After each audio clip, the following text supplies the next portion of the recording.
Hey everyone, welcome to Dalibel Podcast episode 132. This is the last recorded episode for this month because on Halloween night we will definitely be doing a live episode talking about what makes a great horror movie. Nothing better to have everyone back together, plus some to do some kind of Halloween episode for you guys. But tonight we will be talking about ghost stories and investigations.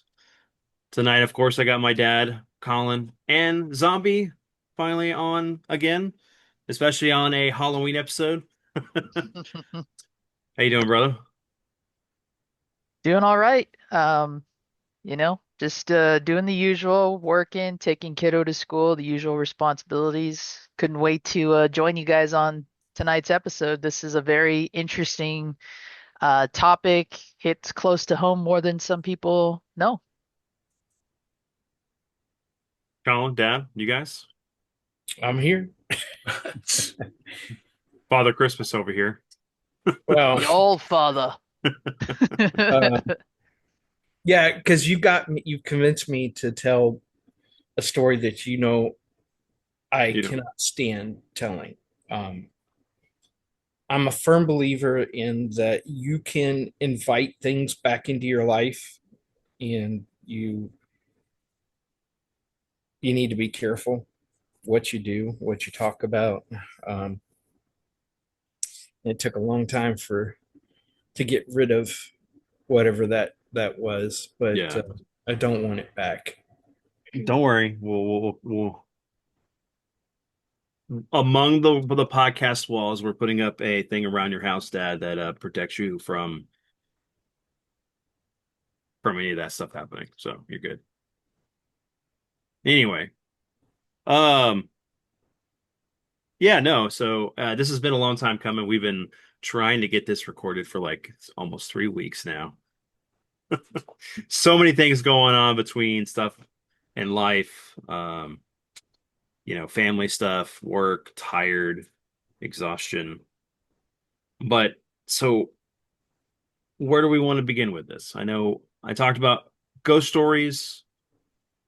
Do we want to tell ones that we've heard before, kind of things we've heard personal experiences on? Do we want to get into the investigation side? I'd like to hear uh, Colin give us whatever was his favorite investigation, for a lack of better terminology. I don't know how ghost. Um, yeah, let's let the lag catch back up here. Uh, Favorite investigation? That might be a bad way of saying No, it. no, Your worst no. investigation or your most scariest, frightening. uh Well, let's see. This more any of the scariest ones would be the ones that ended up with exorcisms involved. And there were a few of those. But I like the idea of my favorite one better because this one was actually really cool. We have a local place here called the Tin Star Clark, uh, uh, the Tin, the Clark Tin Star Shop or something like that. I'll send Vinny a link for it later. Anyway, regularly they have investigations go on there. It was a friend of mine named Sheila and her old team, the pit crew, would go and host investigations regularly. And once in a while, I get called in to just, assist and things like that. Uh, well, one night, Sheila and I were upstairs just doing open EVPs and going through some of the history books. And we went and played back a moment, and one of the spirits started identifying themselves. And we're like, okay, let's see where this goes. And he literally was telling us, no, no, don't go to that book. Go to this book. Open this book. Go this page and stuff like that. And basically, it was like, it ended up being like 30, 35 minutes where we're going through and we're reading off names and is it this? And basically, that person was trying to get hold of their current family because of something that happened inside that shop, and they needed to reconcile it. And it was basically because we would record, and we were sitting there and just going and going and going. And then because I had an app on my phone, she had a digital recorder, I had a digital recorder, and then she had her phone as well. So we would stop different ones, so that we could, keep recording and have at least a complete record somewhere. And this thing was like, no, that's not correct. This is correct. But it was done, but it was like language and, idioms and stuff like that from over 100 years ago.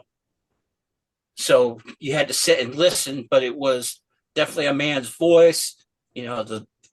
The dialect and everything like that was reflected a much older time. And he was able to understand us with our current, and we were able to understand him. But basically, I should go back and ask her how the resolve on it, because she was, by the time we were done, we were able to get enough to where she was able to locate the current family, his current descendants. And I should ask her about that, because I don't know how the resolve was, but she did find them. But no, there was just stacks of, there's books and pictures and stuff like that. And, there was no way that something couldn't have been in the room with us or someone, and be able to say, no, because we're going through, no, go back type of thing. We had to, it was frantic, stopping and starting and stopping and starting, to be able to finally get a nice groove going to where it was almost real time. And that, to me, it was actually, we helped. See, normally when she and her teams would go in there, they would just go and document, and we would document the voices of the slaves that came through. Oh, I suppose I should mention this. The house was part of the Underground Railroad. Okay.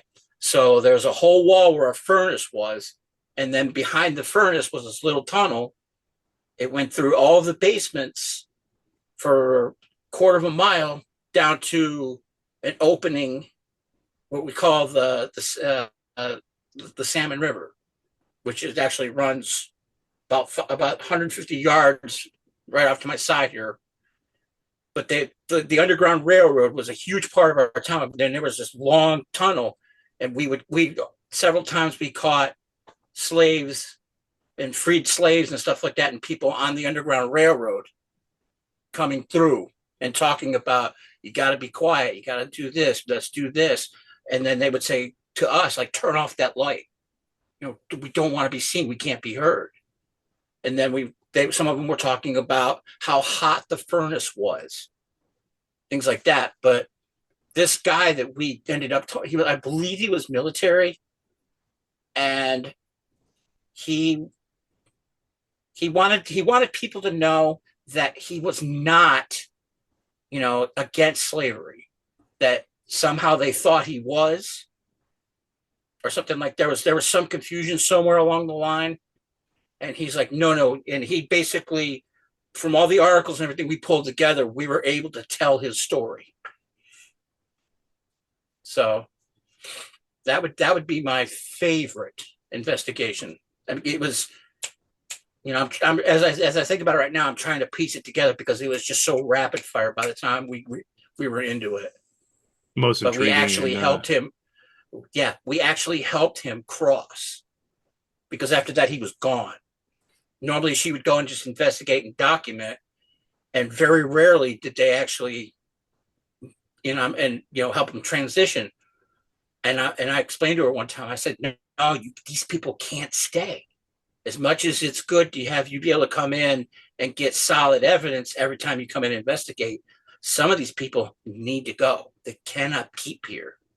You're keeping them tarrying between worlds. Yeah, you want to help them pass on. Right. Mhm. And to this was one something. this one case helped me show her the proof that, yeah, if you can figure out what it is they need to tell you, or what what pieces need to be heard that it can happen. And she'd be like, okay, I get it now.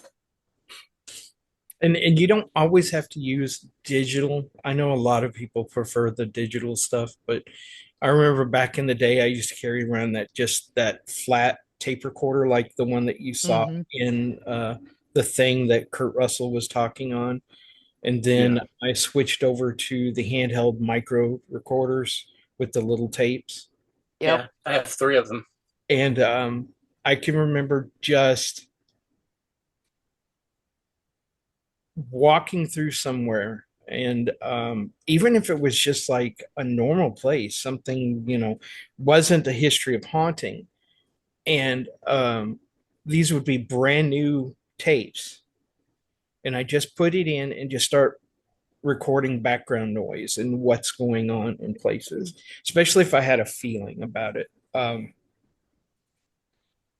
then going back, and you'd be listening and listening, you'd hear all kinds of stuff, and then all of a sudden you'd hear this plain voice, or you'd hear a moan or a cry. um the scary was let's get some of the scariest things I've heard is where somebody calls your name, or what you think is your name, because these are places you don't live. There's no way there'd be any recognition, but something's there. And then I remember the time we were goofing off and singing music and all that stuff at that one apartment, and we we got through and we wanted to listen to it because we remember we used to do all the little comic skits and stuff, Hmm. and we were playing back one of my recordings just right after doing it, and in the middle of the recording it stops where we're singing. There's a moment of silence, and then there's that voice, that angry voice that was screaming at the top of its lungs at us, and then it stops, and then you hear another uh, few words, and I can't remember them now. And then it stopped again, and then all of a sudden it picks up right where we were talking. So it occurred like in a small span of time, but it seemed longer when we're listening to the tape, because it goes from where we're talking and singing to boom, we're talking and singing, and in between there's this gap of something, and that was in my bedroom, our bedroom. And I was like, I'm not sleeping in here tonight. I don't know what, you know, because I grew up in uh, in San Antonio, but I'm also from Louisiana, where there were lots of ghost stories, New Orleans and Metairie. And then I moved to San Antonio when I was very young, and so San Antonio has a history of ghosts and hauntings in itself, because so much happened. There's so much loss of life. Um, and so the house I grew up in, when we I've told this story before, so I don't want to go all the way through, but you know about the old house on Holiday. Yep. It was in an older part of town. It was a much older home. It and it came with its own peculiarness. There was, like, the minute you walked in the house, there was this presence, like you were not alone, even if you were in the house watching television, or and my dad would be right out the backyard barbecuing, and my brother's playing on the porch, and I'd be sitting there and watching TV, and you just got this feeling like something came into the room with you. um my mom had experiences, I had experiences, and I knew the minute my dad, who was not afraid of anything, something happened with him, and he started coming home really late. He would not come home after work. We knew where he was going. He was going to the local bar, and then he would eventually come home and he'd go to sleep. He did not like being in the house alone. Um, and so that always perked my interest in ghosts. And having a religious background, I believe that if there are angels and demons, if we have a spirit, then why not ghosts exist? Because people have traumatic experiences. We have unfinished and unfulfilled dreams, and there can be things that we hold on to. So I do believe in ghosts. Um, but I try to debunk them first. That's priority. You don't want to be afraid of something when it's, your boiler or something going off every night at the same time. Um, but with my mom and in the living room sleeping because she was mad at my dad, she was sleeping on the couch, and I was laying in my bedroom with my brothers, and my bedroom looked straight through the kitchen into the big living room. And the thing about what happened, the kitchen exploding, everything flying off the shelf, the refrigerator door opening, and stuff hitting the floor, and the water turning on. And we had this single hanging light in this kitchen, and it was spinning. And that's why when Poltergeist came out years later, man, I was like, I've been there, done that, I've seen that.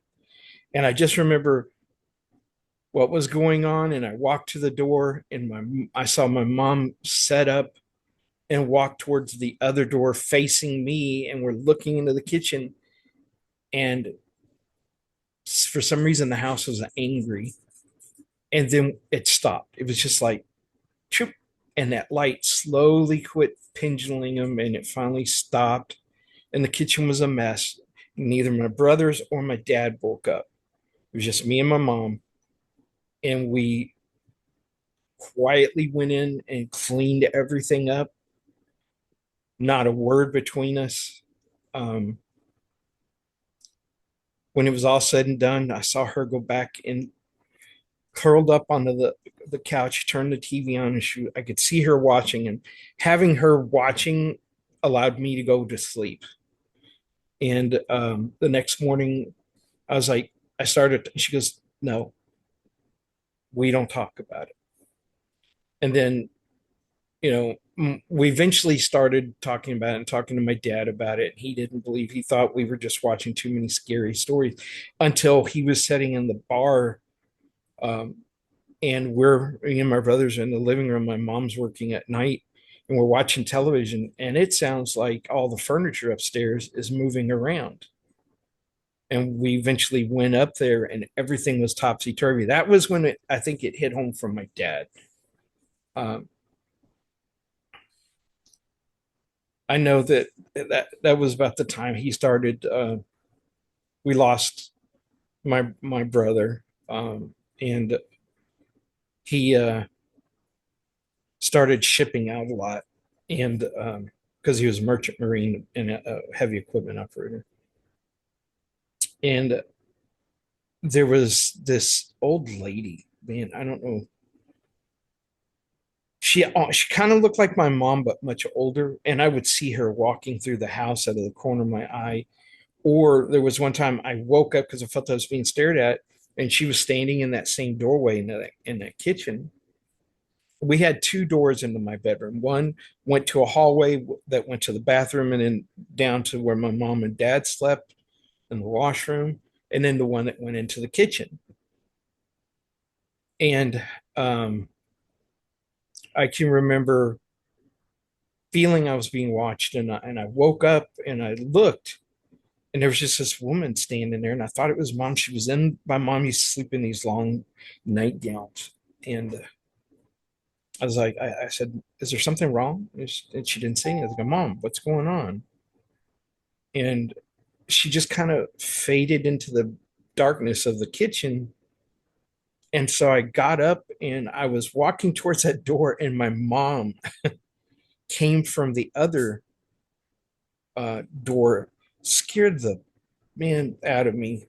And I was like, "Mom, why are you quit messing around? Why'd you do that?" She goes, "I didn't do anything. I heard you talking, and I was coming to see what was going on. I just came from the bedroom." She had a total different colored nightgown.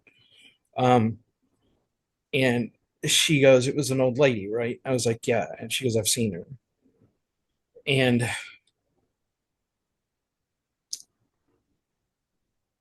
but I never felt truly frightened in the house, like something it was, going to hurt us. But I knew that when my mom and my dad fought, that the negative energy really made it rough in the house. But growing up in these areas and hearing the stories, going to the Alamo at night, um, talking to security guards and stuff about how it's really freaky there, and just all the we had so many parks and there were so many legends about the parks. And then I grew up with the Hispanic legends, the Llorona, the Lechuza, and those things. So I grew up with an interest in it. So when I was older, I collected spiritual books. I would go to all the bookshops and all the different places you can go where you can buy candles and sage and all this stuff. And uh, I was just fascinated with it. I just bought all kinds of books about it, and I would talk to some of the people at the church about it, and some of them would say, "You don't talk about this stuff," and then some of them would, were open about it. Um, and so that just lets you know where I come from in this. And then my kids were interested in it when they were born and stuff. Not when they were born, but as they grew up. And it's interesting that my granddaughter has gone on several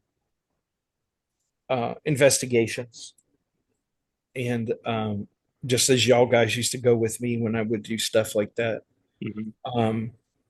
And she is really in tuned to things, and she's like been to places where she goes, I'm not going down that hallway. There's just something there. It's scaring me. I don't, it's this pressure. There's something evil. I'm not going down there.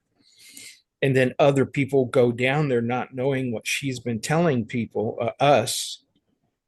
And then they see something or something happens. They come screaming down the hall or out of the area, and she'll describe what it is to them. And they're like, how did you know? You weren't there with us? And she goes, I know it.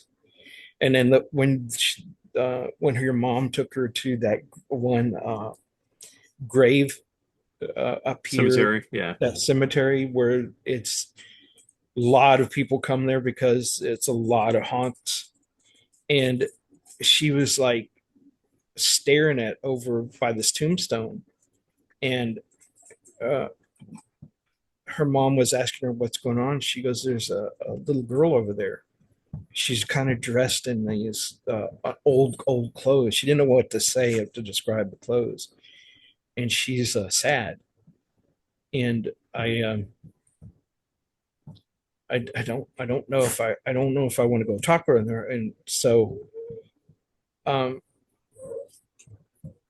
stop. My dog getting all whiny right now. Mm-hmm. And so Ember could explain this story better than I can because I wasn't there. Somebody overheard what Alice was saying and was asking her to describe it, and they knew about the cemetery. They've been there for on other occasions, and she knew who the girl was. She took them where the tombstone where she was buried and the whole story. And then another group of people had been taking photos there, unrelated to the group because there was just a bunch of different groups there. And they caught on the images, you see smoke or mist hanging around that tombstone that she was by and around a tree, and it looks like somebody is peeking around the tree. And so having her attuned to it, I tried to protect her. I try to warn her and how to, because you can attract things to you. And I don't care who you are. If you go do a haunt and it's a real, there's a potential of you bringing something back with you. Things attached to stuff. You know how some of the books I bought in some of these secondhand stores, weird things started happening when I bought them. Had to Hmm. get rid of them. There's the whole Ouija board that I took in for a friend at work because once she had gotten it from another friend, her and her mom were just having all kinds of scary stuff happening, and I was like, all right, well, I'm going to take it away from you. I'm going to take it to my house. We'll find out if things quiet down for you, and if they do, I'm going to give the Ouija board back to you, and you're going to have to do these steps to get rid of the spirit and get rid of that, because all you do is if you keep it and you pass something on, it'll follow them to the new people, to the new household. And I remember I talked to her for like 3 weeks. When are you going to take this back? When are you going to take this? My mom doesn't want us back in the house. I said, well, I don't want it in my house because we were starting to notice things. That was in the Brandywood apartment. Hmm. I remember that. And stuff would fall, things would be moved around. You, man, I can remember getting a chill coming from that our hallway. Places we've been there long enough. We lived there almost 10 years, and I've never been afraid of anything there. No. you know and then I remember your uncle, who was never afraid of anything. I mean, there were books I had that you really don't want to read out loud, and I'd come home from work and he'd be sitting on the couch just trying to pronounce these words, and I was like, stop, quit trying to cast spells. And so he wasn't afraid, and he goes, well, I'm going to take it with me, and he took it, and all of a sudden our weird stuff stopped. And I asked him, I said, what'd you do with it? He goes, you don't want to know what I did with it. And I never asked too much again because he was like, no, just it's gone. Don't worry about it. And I imagine in my head there was somebody he didn't like, and he goes, hey man, here, take this with you. I, Right. I don't know what he did with it, but So, well, I mean that okay, so let's segue into to Zombie, He's here, he's a guest, so yeah, yeah, yeah. buddy, let's hear your stories and what you got going on. Are you sure? You guys were telling quite a interesting tidbit. Well, we'll get back into that because there's some more to that story. Yeah, Definitely outside of the one that I want Dad to tell. That fair enough. yeah. I guess my interest in what you would call the paranormal began when I was younger, probably around when I was about 8 or so. Um, I've been a fan of horror movies since I was 3. Some of you have heard me tell this story about my wonderful aunt who got me into horror movies by letting me watch Texas Chainsaw Massacre when I was 3, and just having a blast, being with the family and just watching these gore fest. But I never took anything outside of what I was watching seriously until I started hearing these stories from relatives about some of these things that they had experienced growing up. There's this there's this well-known story um, among my family where years ago they were messing with a Ouija board. Things got out of hand. One of their friends didn't like the responses that he was getting from his questions, and out of anger, he punched the board, and he had burns all over his knuckles after that. So since then, that part of the family has never messed with a Ouija board ever. Then, as I'm growing up and all my family members are kind of coming and going from my grandparents' house, I finally get into a situation where I have my own bedroom. And my uncle, who was kind of like my big brother in a way, who liked to pick on me, tease me about my size, all that kind of stuff. Um, he was telling us about the supposed history of my grandparents' home. Because I had mentioned at times that my room kind of felt cold. It kind of felt like, I wasn't by myself in there at times. And of course, I was growing up in Phoenix. There's no such thing as cold. So, how do you explain that? And in passing, my uncle heard me and he says, "Well, don't you know someone died in your room?" And I said, "What are you talking about? Nobody died in my room." And he said, "Yeah, that's how Dad got this house cheap. Somebody died in it before we moved in." And so I was like, okay, this is the uncle that likes to pick on me. He's probably full of shit. And the moment he brought this story up, I couldn't let it go. I couldn't let this idea of just the possibility of something like this being true. Because growing up, my obsession with horror movies and the supernatural and shows like Sightings and The X-Files, just really, really got the brain going on what if, the great what if. And so at one point, I decided, well, you know what? I'm going to look into this on a different level because I didn't have internet growing up. I didn't have a home computer or anything. I had to do research, at the school computer lab and everything. I looked up as much as I could on ghosts and seances and whatnot. I bought my own Ouija board and did my own little seance eventually. At this point in my life, I was actually exploring other different religions, because growing up, I was raised in a very dominated Catholic household, but I also have a part of the family that's heavily Christian too. So I got that whole like some people want to talk about these things, some people don't. The religious aspect, where does that play in? Angels, demons, all of that. Totally familiar with this.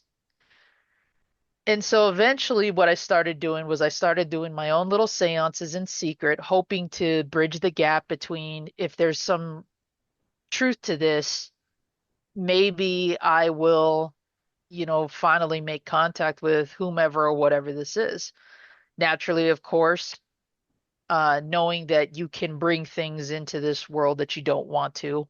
I took all the necessary precautions. I never used it. Um, without doing proper prayers and Very good. blessings. Blessings. Yeah. Cleansings. But I always did it by myself. The cousin that I had grown up with, who was also kind of exploring Wicca and tarot cards and all that, she had moved out of the house and we were kind of on our own and, just living our own lives together. But I guarantee she would have been a part of it. Well, eventually I started making progress and I was trying to write down everything that I was asking, trying to write down the letters that I was getting, all that stuff, just to kind of get some idea. And eventually I got a name. Now, when I researched the history of the house, that name never came up, ever. But as it turns out, the person with said name, that was actually a nickname he had been given by his closest friends. Only those who really knew him by this name. So I found that very interesting. Like, well, if that's true, then why am I being told what his name is? You know? And throwing caution to the wind, now that I finally have a lead, I'm like, okay, the first thing I'm doing when I get home is I'm going to address it by name, see if I get anything. And oddly enough, the experience was not what I thought it was going to be. It wasn't scary. It wasn't eerie. It was comforting. There was a sort of peace and tranquility in my interactions with him. I never delved too much into the history about what happened, but it really started to bring to light a lot of the things that I was starting to notice more and more, with not just the temperature changing, but how the mood of the family was kind of manifesting in different ways. It seemed to bring a lot of answers to questions that I was looking into but never asked. It even felt like it answered ones that I wasn't even asking or aware of that I probably should have. And so over time, what I realized is, one, this is not going to be what Hollywood tells me, which kind of was a little bit of a downer, of course, because you know me, I love my horror movies. But it wasn't going to be Poltergeist or Amityville Horror or anything like that. It was just an energy. It was an entity that, for whatever reason, just wanted to make itself known and coexist. And I respected my own beliefs enough to kind of keep things that way. I never tried to cleanse my room to get rid of him. I never tried to exercise the room. I never tried to do anything because I never had a negative experience in that room. Everything negative was outside it. Because at this point in my life, I was clashing with my family a lot. There was just a lot of hostility and a lot of negative energy. And it felt like my room was the one room in the entire house that was actually positive. And I felt like I owed a lot of that to him to kind of keep the peace for me and the stability that I was needing, especially at that point in my life. And so years go by, and I actually talked to him like he was in the room with me, like he was actually a real person. I would sit there and talk about my day. I would sit there and have these full-blown conversations. My mom would sometimes hear me passing and in passing and be like, "Who are you talking to?" And I'm like, "Don't worry about it. You know, whatever you hear is whatever you hear. Make of it what you will. I'm having my own conversation here." And right up until about the last day I moved out for college, I was taking all my stuff with me, my Ouija board, my books, my candles, everything. It kind of felt like we both were leaving at that point. I felt like I was ready to move on. Maybe he had gotten enough out of our friendship to kind of say, he's at peace with himself now and he's going to move on. And I kind of felt like that had taken place when I eventually moved out for college. My brother then moved into the room and he said, he's like, "I've been having trouble sleeping in your room the last few days." And I said, "Why is that?" And he goes, "I feel like every time I go in that room, somebody is judging me. Somebody is like looking at me with a sense of like hate." And I would laugh and I would say, "Well, that's no shock. I hate you. You get on my nerves. So it's no surprise that maybe you're in my room and my room is like, get out of his room." But I kind of looked at that and I thought, well, if nothing else is happening, then either something else is there, or maybe that was the point in time where this person just decided, "I don't like his brother. I think I'm done here." And just decided to move on. But on occasion, I do think about that whole experience a lot because when I got to college, that's when a lot of the really negative stuff happened. So it was kind of like a peaceful entry into exploring the supernatural and also kind of challenging my own mindset and my own beliefs in a good way. But then I also feel that because I took that with me, because I took that insight with me, maybe even a part of him with me as well, that just kind of opened the floodgate to a lot of what's really out there. And that's when the what borderline Hollywood cinema, that's when those events really started to take place.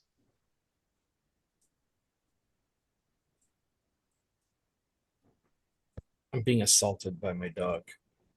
I see her. She just popped her head up. She's like, "Pet me."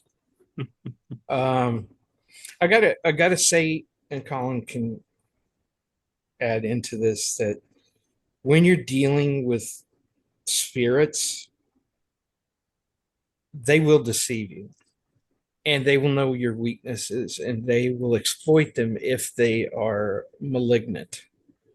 Um, you don't have to have a Ouija board to communicate there. You can make homemade ones.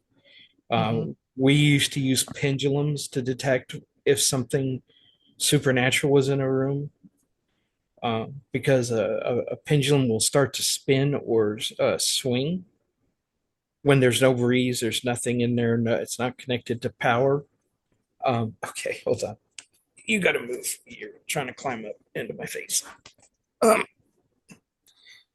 so you got to be careful who you're talking to, because most of the time I've found that playing with that kind of stuff, it's never who you think it is. It can be somebody trying to exploit or to pretend to be somebody. Because a lot of people who try to communicate with the afterlife or spirits, they tend to do it because they miss somebody or they're needing answers to something. So you got to be weary about what you're dealing with. Um, the other thing is there's two types of hauntings. There is it's kind of like energy that like homes have, if especially older homes, they absorb the energy of every person who lived there. They're like memories or echoes in the house. And so those are the kind of hauntings where you see somebody or you see something that repeats over and over the same moves. It's a residual haunting. And then you have active, where there's almost an intelligence there.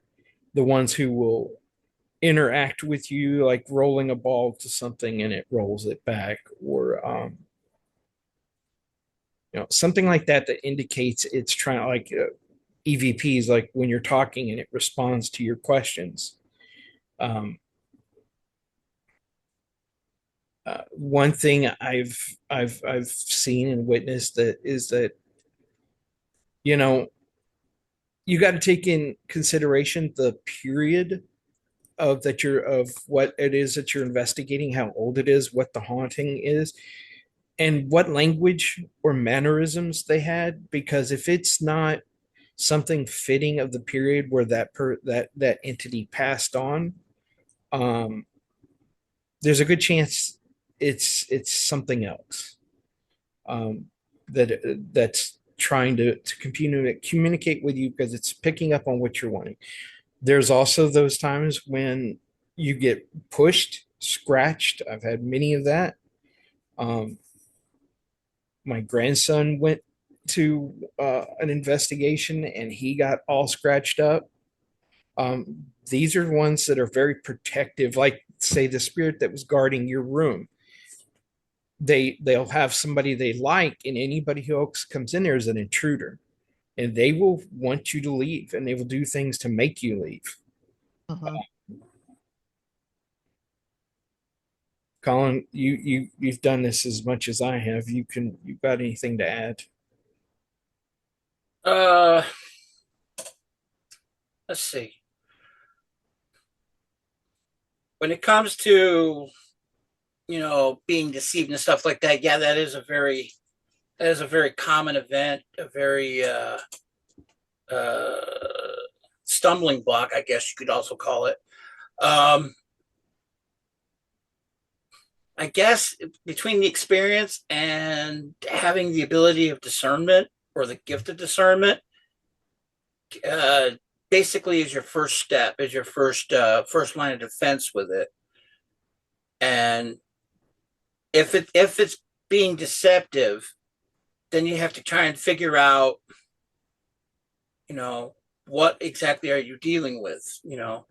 I have two terms that I use: SED and SEB, spirit entity demon or spirit entity uh, being. Okay, and it helps to classify it more, because if it's on a spiritual level, it'll be SED, and if it's more on the ethereal,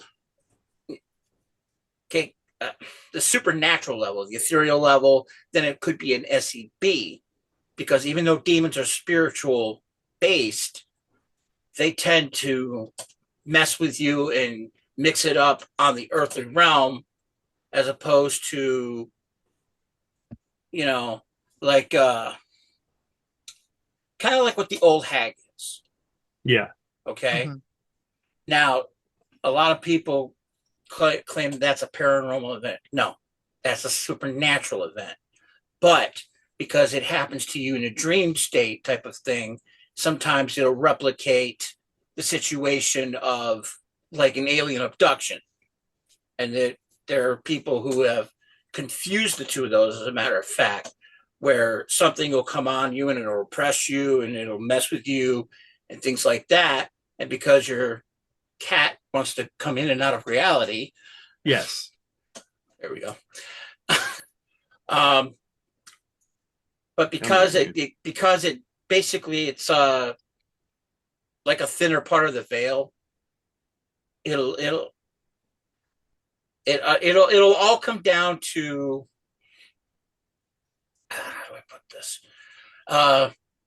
Basically, if you're more prepared, like Vince is, he's able to recognize the different levels and stuff like that, and he'll know if something's messing with him. He'll get it. He'll be able to figure it out, what he's dealing with and stuff like that. But people who aren't as experienced, or I don't want to say weaker minded, but people who generally don't see or deal with, or unexperienced, it's they're the ones that are going to be the ones that get gotten after first, which is why some kids, for example, some kids will get it, but we also have the seen and proven theory of the old soul type of thing.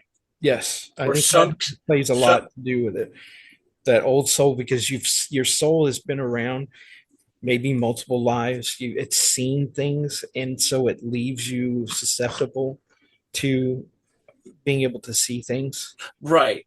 It's definitely gives an experience to a child earlier on, and that's why you get some kids can very clearly say, "Oh, look, mommy, there's grandpa over there in the room," and grandpa's been gone for 20 years.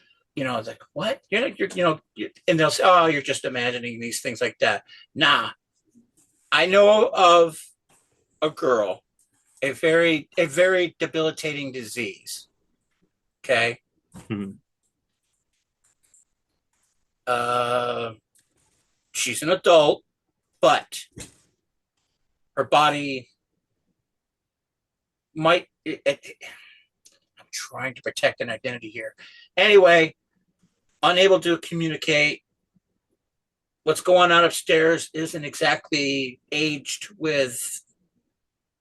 Okay. The rest of her body, yeah. Yeah.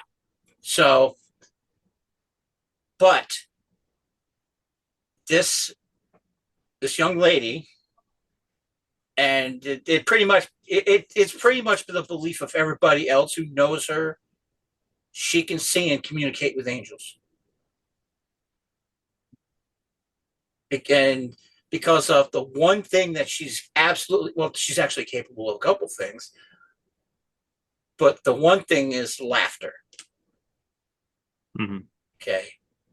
And there are times when she will just break out, and it's not like just like somebody told a funny joke. It's absolute bliss. It's a joyful child's laughter, and it's infectious.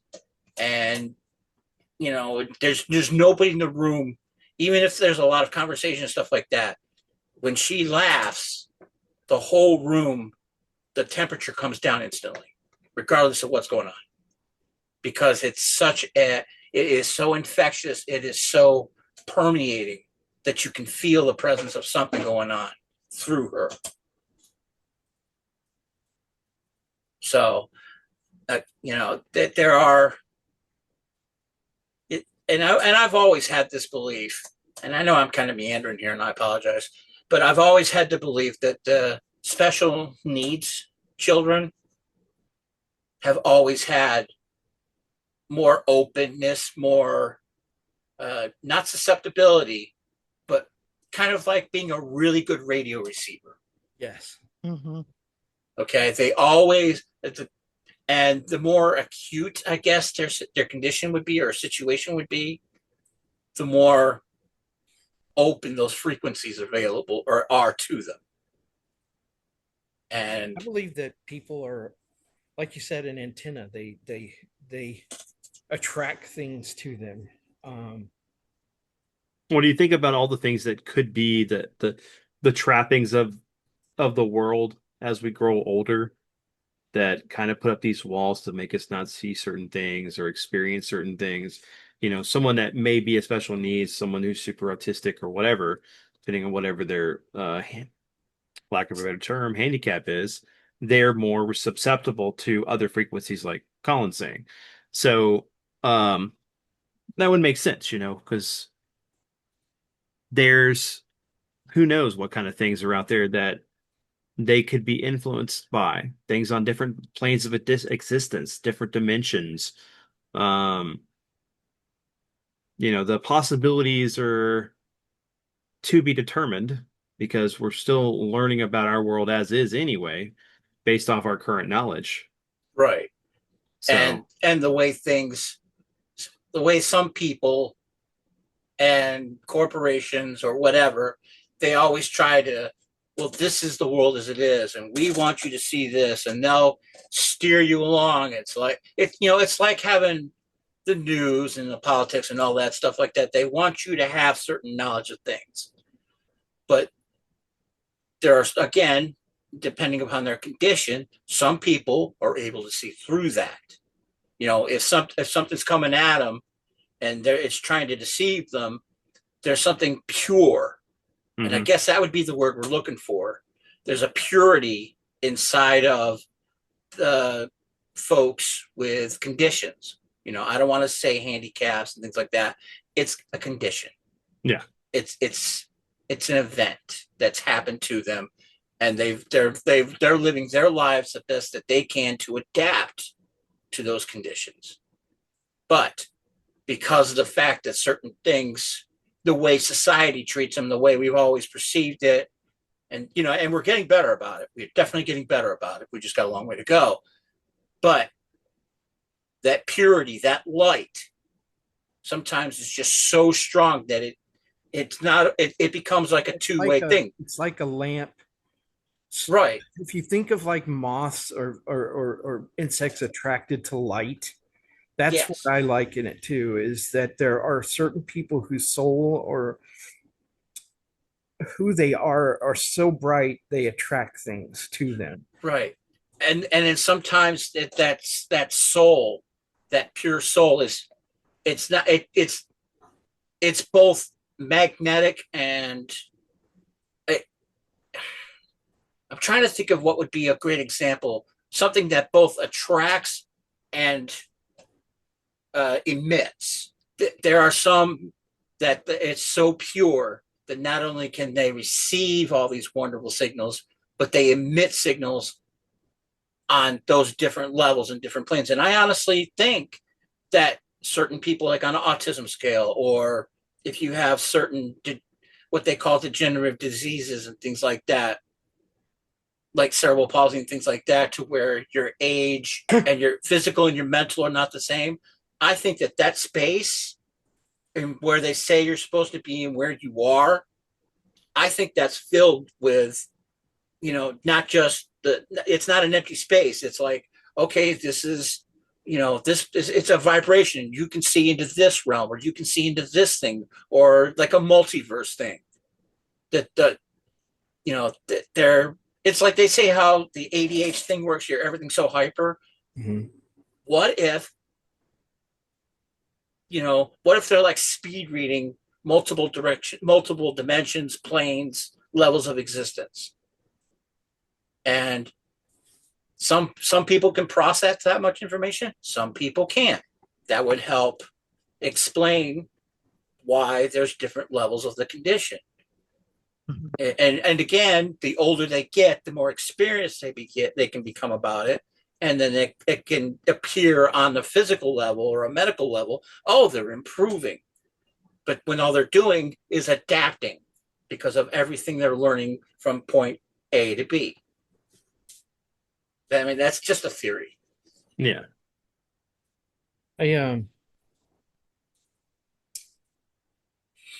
most there's something that happens when we become an adult that we're I mean we are always filled with negativity. You can't do this, you can't do that, that's not real, that's not. But children are innocent and they don't know that they're not supposed to be able to do something. Right. And it becomes natural to them. They experience astral travel. They are easier to see, like with the military and Farsight. Children are very adapted to that. They Mm-hmm. can, if they think about something, they can tell you they know when somebody's going to call before they call.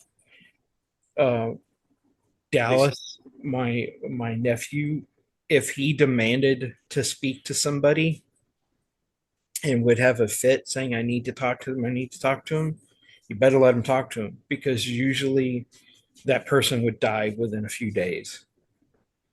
And so um, I know that was a little disturbing for him, but um, you just know.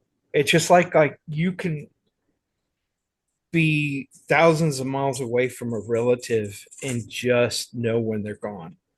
Yeah. Mm-hmm. On a spiritual level, you sense that they are no longer here. And when my dad died, I sat in the room with him, waiting on my brothers to come. And at first, it was just like he was sleeping. You just expect him to wake up or say something. And then I saw his color change, his body changed, and it was watching the life force leave him until he became this ash gray just vessel that was empty. And I just I remember the nurse telling me that I had to leave. I had to go pick up my daughter, and let the kids know what was good, what was happening. That this is going to be it. I was trying to get in touch with my brothers and their family, get everybody up there, and I didn't want to leave. And the nurse said, "I've got this. I'm going to stay with him. Go do what you got to do and come back." And as soon as I walked in, I was 20 minutes away. As soon as I walked in the door and the phone rang, I knew what that phone call was. And so I answered it, and she goes, "Hon, I'm sorry to tell you this. A few minutes after you left, your dad passed." And I said, "Well, I'm on my way back up there. I didn't let the kids. I made sure they were home from school. I contacted my brothers again over the phone and left a message. And then I went up there. And when I got there, the lady was like, your dad, you needed to go because he was holding on because you were here holding on. You were anchoring him here. And you said your goodbyes to him because I had a long talk with him. And he just needed to go. And it was right time for you to walk out. Um, and so I sat there with him until the rest of the family showed up and everything, and watched him change. And you can't see stuff like that without realizing um, we're more than just a body. We're more than just a brain. There's something here. Um, Now, I don't know if there's heaven. I believe there is. I was raised to believe there is, but I refuse to deny that we're going to believe that, and we talk about an afterlife and all these things, and then go ghosts don't exist, or even worse, the people who go ghosts are demons. They're pretending. They're trying to trick you. I believe there's something more. Now, whether we return to the universe and become the next building blocks of something new or whatever. Um, but I just sometimes you see so much that you can no longer deny what you've seen. Mm-hmm. And Well, but remember, it's also based off of what your perspective is, your understanding.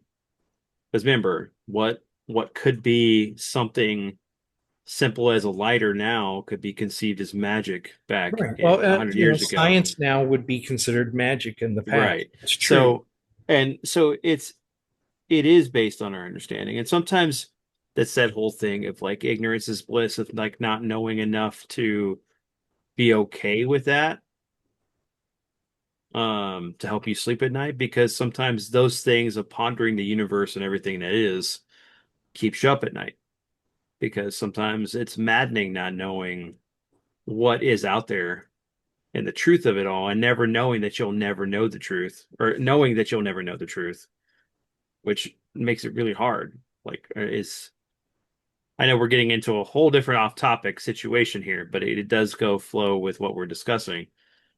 But Hmm. I've always Well, questioned my the mortality and fearing death at a young age. And I don't know if that was just because of, you know, actually, I don't even know what sparked that. Like, I remember being 6, watching TV, and I guess pondering, like, what's going to happen after I die, and fearing that. Like, if I don't Hmm. exist anymore, what's going to happen? What's going to be there? well, see, that's And part of the awakening of becoming something better, or I mean, growing from yeah. childhood to adult. Hmm. We start asking questions, especially if we see something and it rolls around in our mind, or we lose somebody, or um, you see something and you're like, okay. One of the things I struggled with was, why do good people go and bad people seem to thrive? I just did not seem fair to me. But Hmm. that's a total different conversation than what we're having. Hmm. I was just talking about, we become enlightened in life about the realities, and we become spiritually enlightened because we start seeing some truths, universal truths that are undeniable. And you can deny them all you want, but what's the old saying? I don't believe in ghosts, but they believe in you, or something like that. That Hmm. somebody once said. Remember, but the whole thing is that things have power over you when you allow them to have power over you. Yes, If you don't true. allow them to have power over you, they don't affect you. Well, I'd It like to just goes believe back that to a it hundred just percent because the story that you're wanting me to tell proved that wrong. I no. had to figure out what was causing it to make it leave. Well, but hold on. The thing about that is, though, is that that is a snapshot in time. You're not the same person that you were back then, as much as We're I. never the same person we were. Correct. Oh. So experiences, are one thing. We experience things in life. We death, rebirth, transformation, all these other things that happen in each person's life growing up. And what one experience happens to us that imprints on our memory, we can look back on it, but we don't really know. We know that what happened did follow us for a period of time, but it did disappear. And it seemed to gravitate to a certain person that was in our life at that time, because we Well, didn't that's have how that. you perceived it, but yes, I get what you're saying. Yeah. Um, I almost want to say this is a good segue into it, but I want to bring up the fact that I've always had this little conversation. I've had this conversation with your sister. The difference between natural evil and nurture, you know, nature versus nurture. Yeah. Because if you think about it, evil, most people don't believe evil exists. They believe that we're taught to do evil things. Well, and I've Hmm. also believed that good people can do, good people can do bad things for the wrong reasons, or bad people can do something extraordinarily good for, so we're all constantly in a battle with who we are, inside who we want to be. But there are those people that you meet that are so evil, you sense it when they walk in the room. Hmm. You know that when you just look at them from a distance. And you experienced that driving home one night when that guy was walking down the middle of the road. And as he was walking, the lights were going Oh out yeah. um, behind him. he was taking the light away and walking down a road that he should never have been on because people have been killed on that road.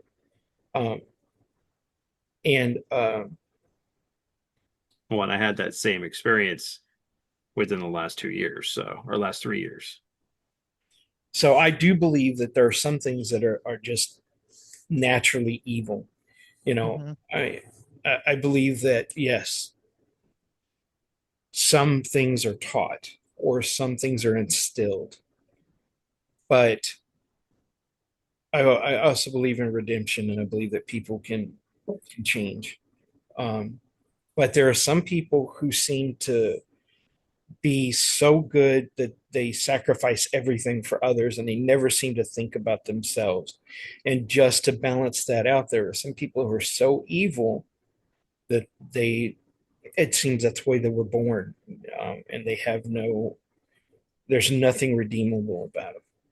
Um, Now, an argument your sister has, well, maybe if somebody good had been in their life, they might have been able to change them. But I just don't know. I believe some people you can't change. They're who they are. They've been that way from the moment they were born. Um, uh, so, Well, that goes back into the whole destiny versus free will. You know, do you have the option of choice to man? Because I mean, think about it. People are born every day. We're a block of clay as children. It's our outside influences that mold us into things, regardless of what it is. It could be a film, movies, it could be people, places. Going back into the whole thing what Zombie was talking about, having a ghost that haunted his room. You know, that you think about like if some kid was very receptible to it, if that person was like a um disturbed veteran and that it cultivated a darkness within the child. Doesn't make the child bad, but we're receptible to everything. Each little stroke of a hammer with a chisel onto a block of clay molds it into something. no, before you hit it with a chisel and hammer, they're malleable, so you're gonna Well, mold. right, exactly. That's exactly. So, You're gonna mold them into don't whatever. use the hammer yet. Right. Well, some people But, do. Some people do. um, Hmm. I mean, hey, isn't that how we get matcha? It starts out as rice and then it's no, I mean, in like culture has proven that, children are taught from early age to be certain ways and do certain things, and they carry that with them through their life. But that's not the type of people I'm talking about. That's not the type of darkness I'm talking about. There are children that, even from an early age, take pleasure in hurting animals Hmm. and others. Mhm. Um, that given the opportunity to do better, they always choose to do the worst thing, evil. Um, that kind of thing. I always harken back to Demon Seed, the movie. I don't know if it was Demon Seed, the one about the little girl who was so Oh, the bad seed. bad seed. Yeah, was so Yeah. evil. And I've met people like that you just your skin crawls and you want to get away from them as fast as you can. And then Hmm. there are those people who are just so loving and so filled with light that you just want to be around them. Mhm. You want to enjoy that presence. There's so much in the world and the universe we don't understand, and we probably never will. We'll have questions till the day we go to our grave. I know I will. Um, I mean, look how many times I've almost died, or literally did, drowned. Had a heart attack, my heart stopped, all these other things. But I keep coming back. And the one thing that people ask me is, did you see the light? Did you see your Right. family or anything like that? And I was like, no. All I felt was a presence telling me it wasn't my time. And I would always feel like I was falling, and all of a sudden I'd wake up and realize I'm opening my eyes and I'm like, okay, where am I? What happened to me? What's going on? But I didn't see my family. I didn't see this beautiful light. I didn't get any kind of visions of what the world was going to happen in the world or anything like that. Um, And I don't know if that was me talking to myself saying, I can't go, I can't let go. There's something I need to finish, Mhm. or I need to come back. It could have been the fact that your sister was holding my hand singing Beatles music to me. There was something anchoring me that kept bringing me back.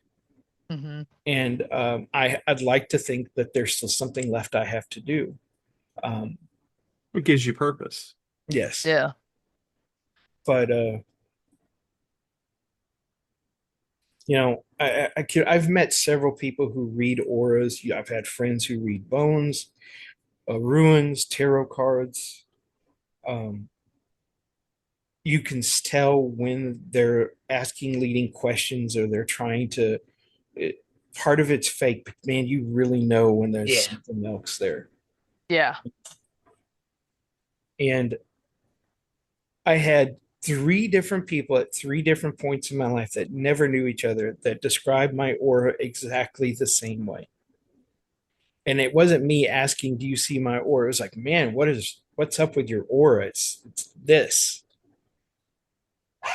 And it always seemed to be when I was happy and I was, things were going right in my life. So my aura, my energy field, because we all have an energy field, was bright. It was enjoying life. I didn't happen to have anybody ever go, "Man, what's wrong with your aura? It's so dark. It looks like your energy is being drained." I've never had that. But the fact that there were three individuals that I met at different times in my life that had no connection whatsoever, and they all saw the same thing. Those are the times that, okay, there's just something more here to than what we know or understand. And to deny it is to deny everything. Um, Now, I'll let you guys talk for a minute because I don't want to dominate this. I'll Oh, you're doing a great job. Yeah. dominating it. Okay. No. Yeah, that's true. No, you raise a lot of points that I appreciate you saying, because these are a lot of things that I wondered myself growing up, because again, growing up in the household that I did, with many different influences, many different generational differences. Um, pertaining to how we were just discussing a moment ago, how much does the outside world influence our decision making, influence who we are? Does it naturally rest with us, in the end? I tend to believe it does. I believe that we can be sidetracked and influenced by outside sources, but ultimately it's our decision to either let loose what's there, or realize our potentials, good and bad, and then make that conscious choice. Do I believe some people can't do that though? Absolutely. I've worked in many different fields where I have seen some of humanity's darkest aspects, um, and we come up with clinical terms to explain it. And one of the things that got me thinking about this is when we were talking about how the possibility of someone just being naturally evil, naturally negative, you know, we we would call someone like that, what is it, like a sociopath or something along those terms. Yeah, We would, sociopathic. yeah, we would come up with something just to put ourselves at ease and just put a name to it. But what if we really couldn't? What if we just really couldn't accept the fact that something like that is naturally evil? And to kind of use my love of horror movies as an example, the character of Michael Myers, there was no real explanation for why he just snapped one day. But And there was, but it ended up on the editing for like what happens in a lot of movies like that. Yeah. We end up losing part of the story that would have really helped explain things because there's limitations set on them and they've got to edit it down to keep pacing and all this other stuff. And but yes, I get where you're coming from. But yeah. yeah, because I wonder if how much of society would be able to handle the reality of somebody like that existing, because it shares that with everything else that we're talking about. Can can society truly accept that there is life after death? Can society truly accept that there is a spiritual existence, that demons walk among us? You know, I don't label anybody a non-believer just because they don't believe in that right away, because like we've talked about, maybe it's life experiences that have shaped their belief. But for me personally, I don't see the harm in believing in beliefs of that nature, because I've seen way more positive than negative when people have those beliefs. I've seen the I've seen the sort of angelic nature when someone has a belief like that.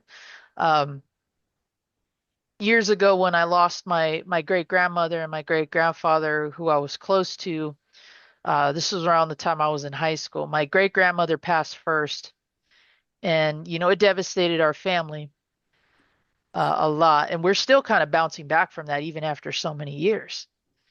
Well, there were times when my great grandfather, and they were very traditional. They slept in separate beds, even though they were in the same room. Um, they would say I love you, but they never really cuddled with each other and slept together in the same bed. Very, very traditional. But there were times where my grandmother would say she would hear my great grandfather calling out to his wife, talking to her as if she was still in the room. And this would be even if he was awake or asleep. And the day he passed, um, we got the call that, he had passed away that morning. But here's why I look at it in the way that I do, and I share the beliefs that I do. He didn't just pass in his room, in his bed, like many of us were thinking, was going to happen. He found the strength to get up from his bed, and he sat in what we would call his chair, across the way from my great grandmother's chair in their living room. And they found him there, and he had passed, and he had a smile on his face. And the way that we have always looked at it is, my great grandmother was calling out to him, saying it was time to go home, time to come back. And he met her there at the one place aside from their bedroom that they always spent time together in. So we kind of look on the passage of death, we kind of look at that in a very peaceful way, because granted, not everybody can choose when they go, not everybody goes in very peaceful ways, and I think that's why we hold on to those possibilities the way that we do, because of all the negative that's out there in this world, all the things that could go horribly wrong. And even when my grandfather left us, who unfortunately did not get those choices, did not leave peacefully the way that we would have wanted to. Um, to this day, my grandmother will still say, when she is at the home by herself, she can still feel, she can still see my grandfather walking up and down the halls out the corner of her eye. She still feels like he's there. And that's something that my grandfather routinely did. And I do this even to this day as an adult. I'm the last one to go to bed. I walk the halls, I walk the house, I make sure everything's secure, and then I go to sleep. Yep. That's what my grandfather did every night. Even if he didn't sleep in the home that night, he would sleep outside in his truck. My grandfather could fall asleep on anything. Give him a pile of rocks, he could crash out. But he always did that. It was always his routine. Check the house, make sure the family's secure, then I'll go to bed. And the one time that my grandmother told us this, we were going to California, of all places, and we called in and we checked on her, and she said, I was worried, but then I wasn't. And she told my mom, I can feel your dad here. And I felt like your dad was walking up and down the hall, just checking on me. And I love hearing stories like that. I love hearing beliefs and experiences like that, because I think they're very wholesome. And given our experiences, it all sounds like we've had our fair share of the good with the bad as well. Mhm. Um, so for me personally, this is why I've learned to kind of keep an open mind and not just take things for granted in that way, not just instantly, dismiss the possibility. Yeah, I do believe that we have to find, the easiest explanation first to make sense of it, but I'm also not quick to just say, "Oh no, that didn't happen." That's not what it is. Because then I end up becoming the negativity that I'm also trying to go against. Yes, yep. We all have the opportunity to put light into the universe, into our world. And it's so easy to be negative. You have to fight to continue being light. Yeah. I do that because I draw on the strength of people that have been good to me, that were there with me, that I consider family and I love. Um, I learned this from my grandmother. My grandmother came from Sicily. Her and my grandfather, um, very Catholic, very old school. She had a altar in her home. She burned candles. She fasted. Anybody was sick, she was the caregiver. She would not rest until they were better. Um, and anytime I was around them, I felt nothing but love and I felt nothing but safe. And when my grandmother passed, they didn't want us kids because they said we were too young. They didn't want us to interfere. So they robbed us of being able to say our goodbye. And so that summer we went to visit the family, but this was after the funeral. And I was asthmatic when I was younger. I didn't have my inhaler. I didn't have any medicine with me. And it was in the middle of the night and I started having a major asthma attack. I really thought I was going to die. And so I was laying down on one of the couches in my grandmother's house. It was a long entranceway hallway, very wide. Um, it had a long couch. It had a rocking chair, and then it had doors into my Uncle Frank's room, and then my grandmother's old room, and then I went into uh, an entrance for what I mean, like a turn where you would go either the bathroom upstairs or you'd go into the dining room. And I was like, I couldn't even breathe to call my mom. And I was just laying there. And my brothers were in the bed with her, and I slept out there. And I was kept closing my eyes, and all of a sudden I heard my grandmother's voice. She goes, "Vincent, what's the matter?"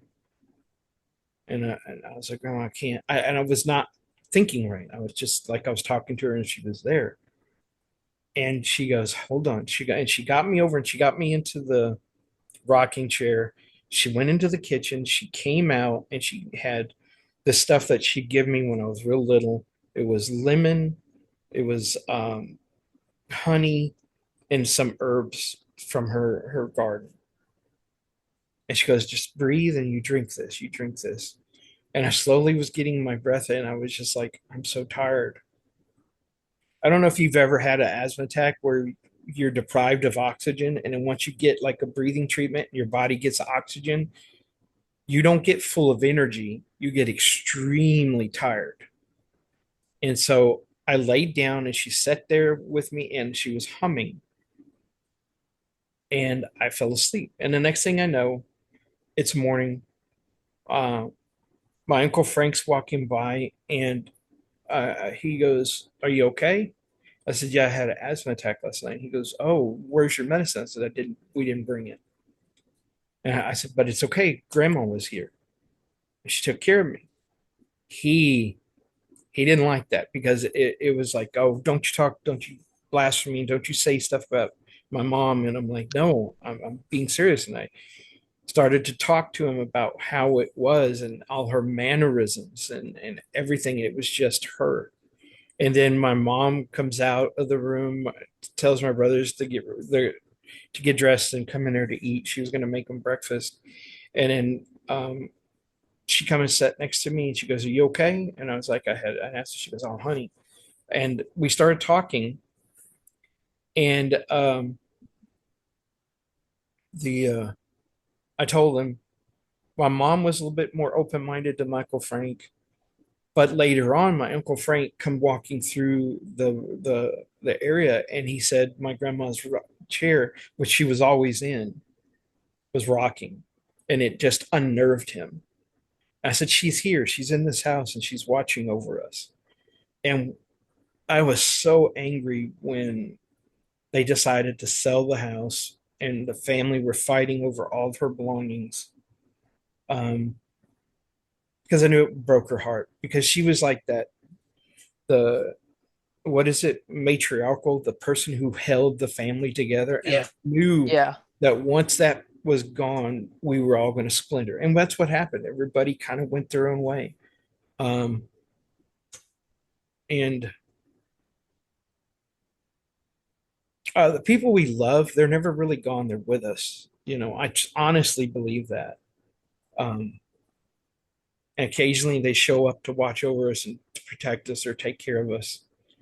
um so I My spirituality was born from her. I went to church with her twice a week. She taught me everything I needed to know about God and Jesus and um, religion, but she never forced anything on me. Mm-hmm. And so I raised my kids that I wanted to give them the opportunity and to have that in their life. But then when it came time for them to choose, it was their decision. And so it's funny because my daughter went one way and my son went another, and that's fine. That doesn't change who I am. And Hmm. um, so I've experienced, I've had this kind of stuff since I can remember. um, my mother worked at a mental institution in Texas. It was a place for the criminally insane. And occasionally there would be an escape, or one of the patients would find a way to get to a phone or find out information, and we get these phone calls from nut jobs telling us they're going to come in and kill us at night and all this stuff. And uh, the police would have to come and watch until they caught them. And I growing up around there, I saw what real evil people are like. um no remorse, nothing. And then Mm-hmm. my mom was attacked while she was taking a patient to the hospital to get an x-ray. The guy took a coat uh, tab, put it on his finger upside down with the blade, and he grabbed her by the face and started slicing her face up. So I understand, having grown up about around that there are some evil in the world that we can't explain, and but there's also great good. There's great love, and there are spirits that watch over people. Hmm. um, and you can't talk about ghosts, you can't talk about any of this without having a spiritual understanding. uh, Mm-hmm. and so um, Well, yeah, I mean, I where I still am. get, That's just to let you know who I am. you know yeah. No, we all have those weird experiences or things that define us who we are. I mean, I still have, visits from Gene every so often because he was my uncle. I mean, he was the one I was closest to outside more than Mike. So anytime I'm having a hard time, he usually shows up in my dreams somewhere. that's what he does with me. When I see him, it's like walking into the garage where he always was, tinkering around. And he wouldn't say anything. He'd just smile at me, and he'll just walk into the house and he's gone out of the dream. Or like there was one where I was washing dishes and I was looking out my backyard, and he just walked by the window, and he was, hey, and he had that smile, that smirk that my brother had, and he'd just go. and I'd wake up crying. I mean, I felt that deep in my sleep. I felt that loss, you know, that missing of him. Yep. And I always I cry had too. to, I It's had to not. think of, well, he's just saying hi. He's Mm. here saying, I'm watching over you. You're okay. I get it from Roger. I don't so much feel it from my dad as much as I used to. But I hear his voice in my head when I'm about to do something stupid. And I hear what he would say to me, and I'd go, okay, all right, Dad, I hear you. Well, Hmm. I still get the visits from my cat because I know that he's there because my feet will feel like he's purring. And it is the weirdest sensation being on your bed with no animals near you and your feet feel like they're vibrating because of a cat that used to lay there and purr all the time that wanted to be near me. So it's one of those things. I know that whenever I have those moments, like he still shows up to know that I'm to tell me I'm okay, that he's okay, and it's gonna be okay. And it's wonder that's a whole different thing too, is like pet hauntings. I've had out of the corner of my eye, thought I saw Gizmo or any one of the other animals that we've had throughout our life. But like they're still roaming the house protecting us. Well, I've got both Ein and Princess's ashes here in the house with me. And, I just recently got Marley. So, but they had, when they walked, it would click, click, click, click, click, click. And it's not like a cat walking, that dog tapping as they go. And I hear them like they were coming from the far part of the house, like they're coming. And I almost expect them to walk into the room, Hmm. but they never did.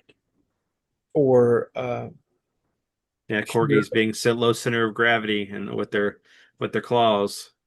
and the I see them. I still, or you feel a presence. You feel Hmm. them there. Um, but I love animals because animals will let you know when there's something going on in your house. 100%. And so, when my cat is like sleeping or doing something, and she stops, and I see the ears turn and look, and she starts doing something like this, I like, okay, something's up. But in my house, we have all kinds, Oh yeah, all kinds of things going on over there. and Brock didn't want to believe it, and now he believes it because he saw stuff, and now he doesn't want to stay the night in my house ever again. Um, but it's like Ember said, it's not a darkness feeling, you know.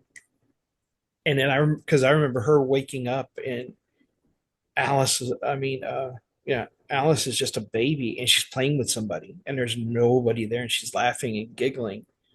Um, and then when she got older, her mom she'd go, honey, who are you talking to? And she goes, my friend. She's a young girl, or it was the young boy. Um, the young boy seems to walk down my hallway and then turn towards what used to be Logan's old room. Um, the girl I hear giggling, I'll hear humming. I told you the smells are what really tell me who's in the room. The guy who smokes the cigars. Hmm. Uh, Well, the, but the, there's a the couple that's always talking in the bedroom Yes, that we yeah, sleep in the in. bedroom. That's kind of Yeah. it. And then there's the cigarette smoke one. There's and we've talked about this before, the earthy, dirty grave dead kind of smell. Smell. Yeah. And I don't, it hasn't happened in a long time, and I don't want it to come back. But the way when it would fill a room, it fill the room. I'd have to leave the room. And then there's the woman with the perfume, man. And you all of a sudden, there's no perfume in my house. I'm a man, I don't wear it. And boy, it'd come wafting through, and it'd go under my nose, and I'd be like, and it'd just fill up the room. And then, like, Ember used to smell it in the bedroom. Um, And there are those things I don't mind. I've learned to live with them. I almost miss them when it doesn't happen. Um, the banging on the walls, the door and all that other stuff. I can live without that stuff, especially when I'm in the shower and that closet door in that bathroom does a thump, and man, I'm like, quick up, water off, open in that door. Um, I don't know. Yeah. I'll tell you what. And then like whenever I do renovations in the house, Well, that's always going to start it something. always stirs something up. It's They always going to don't start something up. like me changing the house, but So, it's my house. yeah. Right. Well, just one thing I haven't told about like that I wanted to talk about real quick for this episode because I was trying to think of something new and I remembered one of the things that kind of bothered me working at my last job. And before we moved to the newer building, like when we were old on the old Holcomb office, Yeah. and I right around it was like, and I was doing those working 80 hours a week thing, because we were doing the warehouse shutdown.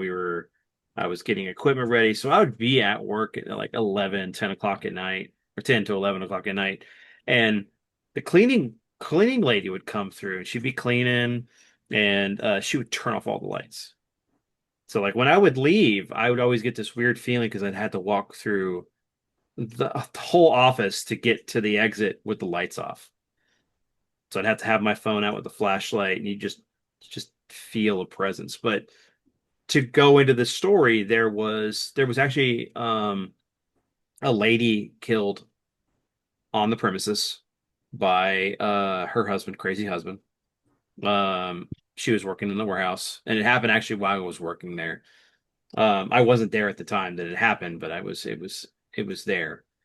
But and then there was I think a couple people that had passed it either in the building or that had worked there, but they had worked there for so long, you would think that they would residually haunt the place, because sometimes you just gravitate to the places you worked at or you were at the most. Mm-hmm. And I remember one night, because like, and this is one of the things where like, because we moved to that what used to be the payroll office, and it was like me, Naki, and Ricardo, and I would leave the door open.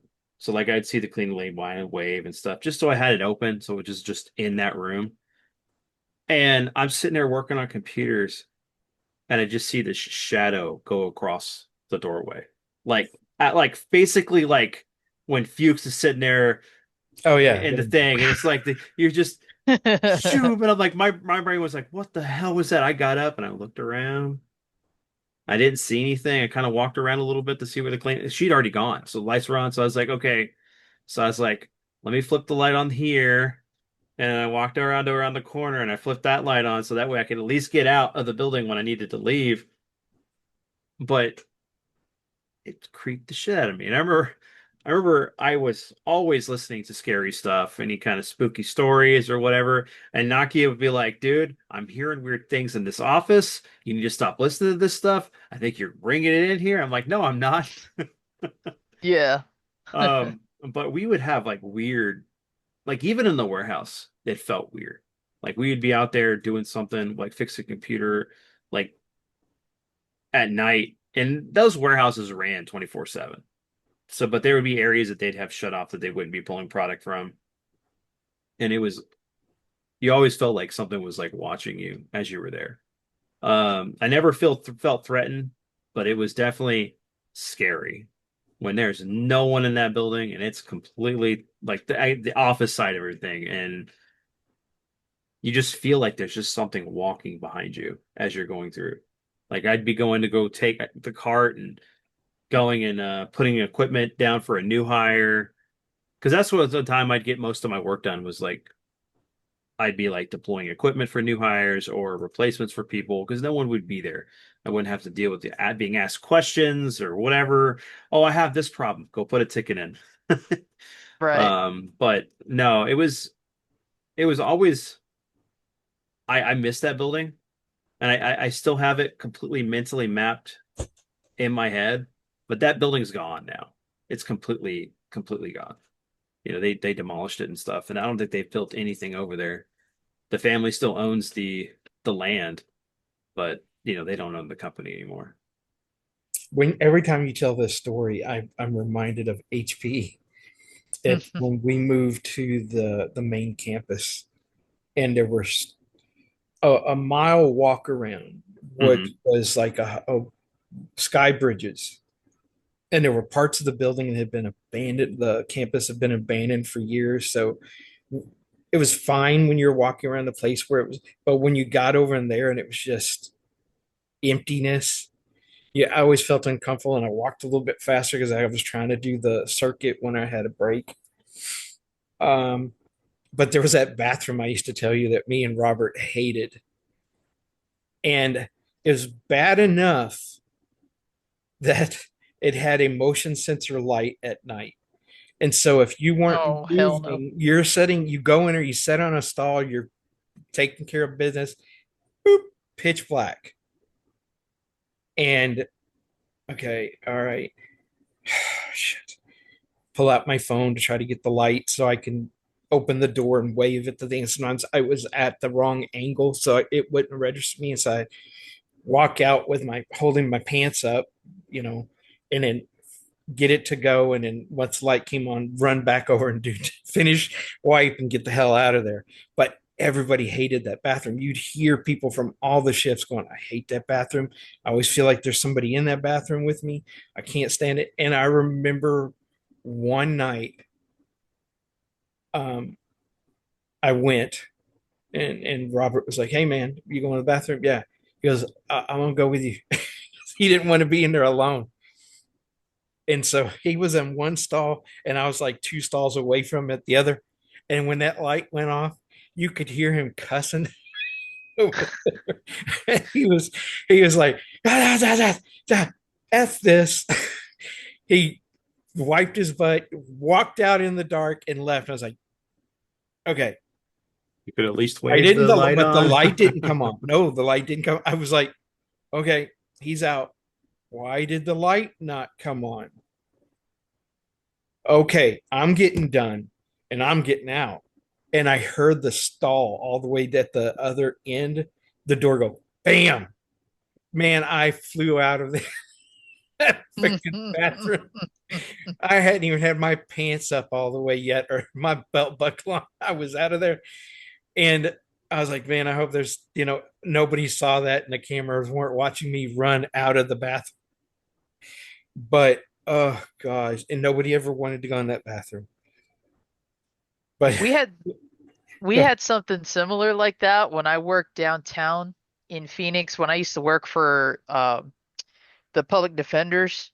There's three or four different buildings all in the same business district, the same downtown district, that have these very archaic designs to them. They're still in use, as far as I know. They still use these old buildings for law offices and different businesses that have come and gone and rented places. And in particular, there was this one building that us couriers and all the office staff had access to. It had three distinct elevators. One of them, there was only one elevator that took you to the highest level of floors in that building. But the weird thing is that this floor wasn't exactly one that you would have offices in. So I can't remember exactly how many there were, but let's just say there were, let's say there are three elevators. Two of them took you to the 12th floor, but one in particular took you to the 13th. And what's weird about this building is on the 13th floor, it was the elevator doors. You step out, and to your left is this very, very small crawl space. Not an office, not a walkway to offices. It was just you get off the elevator, and to the left, there's like a very small crawl space that looks like where the room would meet the roof. I don't know how else to explain it. It was just a very small uh kind of area. And we heard all kinds of stories about what that building was used for. Sometimes they would put detainees up there because it was a Mm. very small area. They couldn't get in or out. Sometimes they kept files up there or, just all these different ideas. And I remember one day I was just like, I got to see what this place is like. And this was at a time when I didn't have a cell phone. So a part of me should have realized, if you go up there and that elevator decides not to work, you're fucked because nobody's gonna know you're up there. Yep. There's no way you could reach out to anybody. And I remember I went up there and I stayed in the elevator for a little bit. I kept like holding door open. I kept holding the button down and I looked out. I walked out. I was like, okay, kind of getting a vibe here. Don't know what it is exactly, but I don't trust this space. And so I told all the other couriers at the time, I said, "Hey, have you guys ever gone up to, floor 13 and checked it out, see what everybody was, what the buzz was about that?"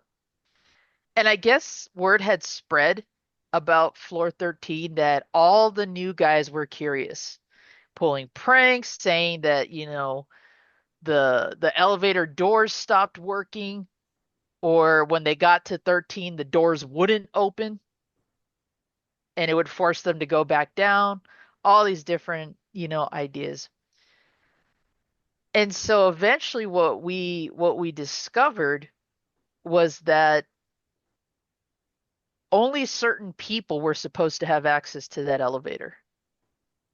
Like I guess back when they designed it, you had to be of like high authority to even have access to it. So I said, "Well, why did they make it a public access elevator then?" And they told us, "Well, that's what's weird because that elevator is not supposed to work." And That's we're not like, good. "Well, then how the hell are we getting in there?" Like, So was it one of those elevators you have to have a key to go in, and then when you turn it, then you can select the floors you need to go to? exactly. There I'm were there very were confused. three identical elevators in this building, and only two of them were supposed to be serviceable. But at some point in time, we were able to get into that third one. And I don't know why we were able to get into that one specifically, no, or, why we were even able to get access to floor 13, because that whole area should have been off limits. Hmm. So a lot of us were kind of just like, yeah, I don't think we're going to be making deliveries to that building anymore because that might be our last trip there. And it spooked the hell out of us to find that out. Like we could never make sense of that. Even after all the years that we'd all been working together, like why that elevator? Why this floor? Why is this the one that's supposed to have VIP access and yet we can get in there without a problem? That's So, crazy. yeah, I don't know. I again, I'm fascinated by buildings and locations that have those histories, but I'm also cautious not to delve too much into it because I don't know what I'm going to discover and I don't know if I'm going to like what I find out. So, uh, one thing that I'd like to ask in sharing that experience is when you all have experiences like this, where you can't just put a simple label to it, when you're trying to play through the scenario and you're trying to find an explanation, do you find yourself more comforted in there being a supernatural, for lack of a better word, a supernatural aspect to it, or are you more disturbed by that? And when you share these moments, when you share these stories, are you particular about who you share them with? And do you feel like these interactions either lead to more possibilities, or do you feel that it's something that you also have to kind of combat that sense of doubt whenever you share them?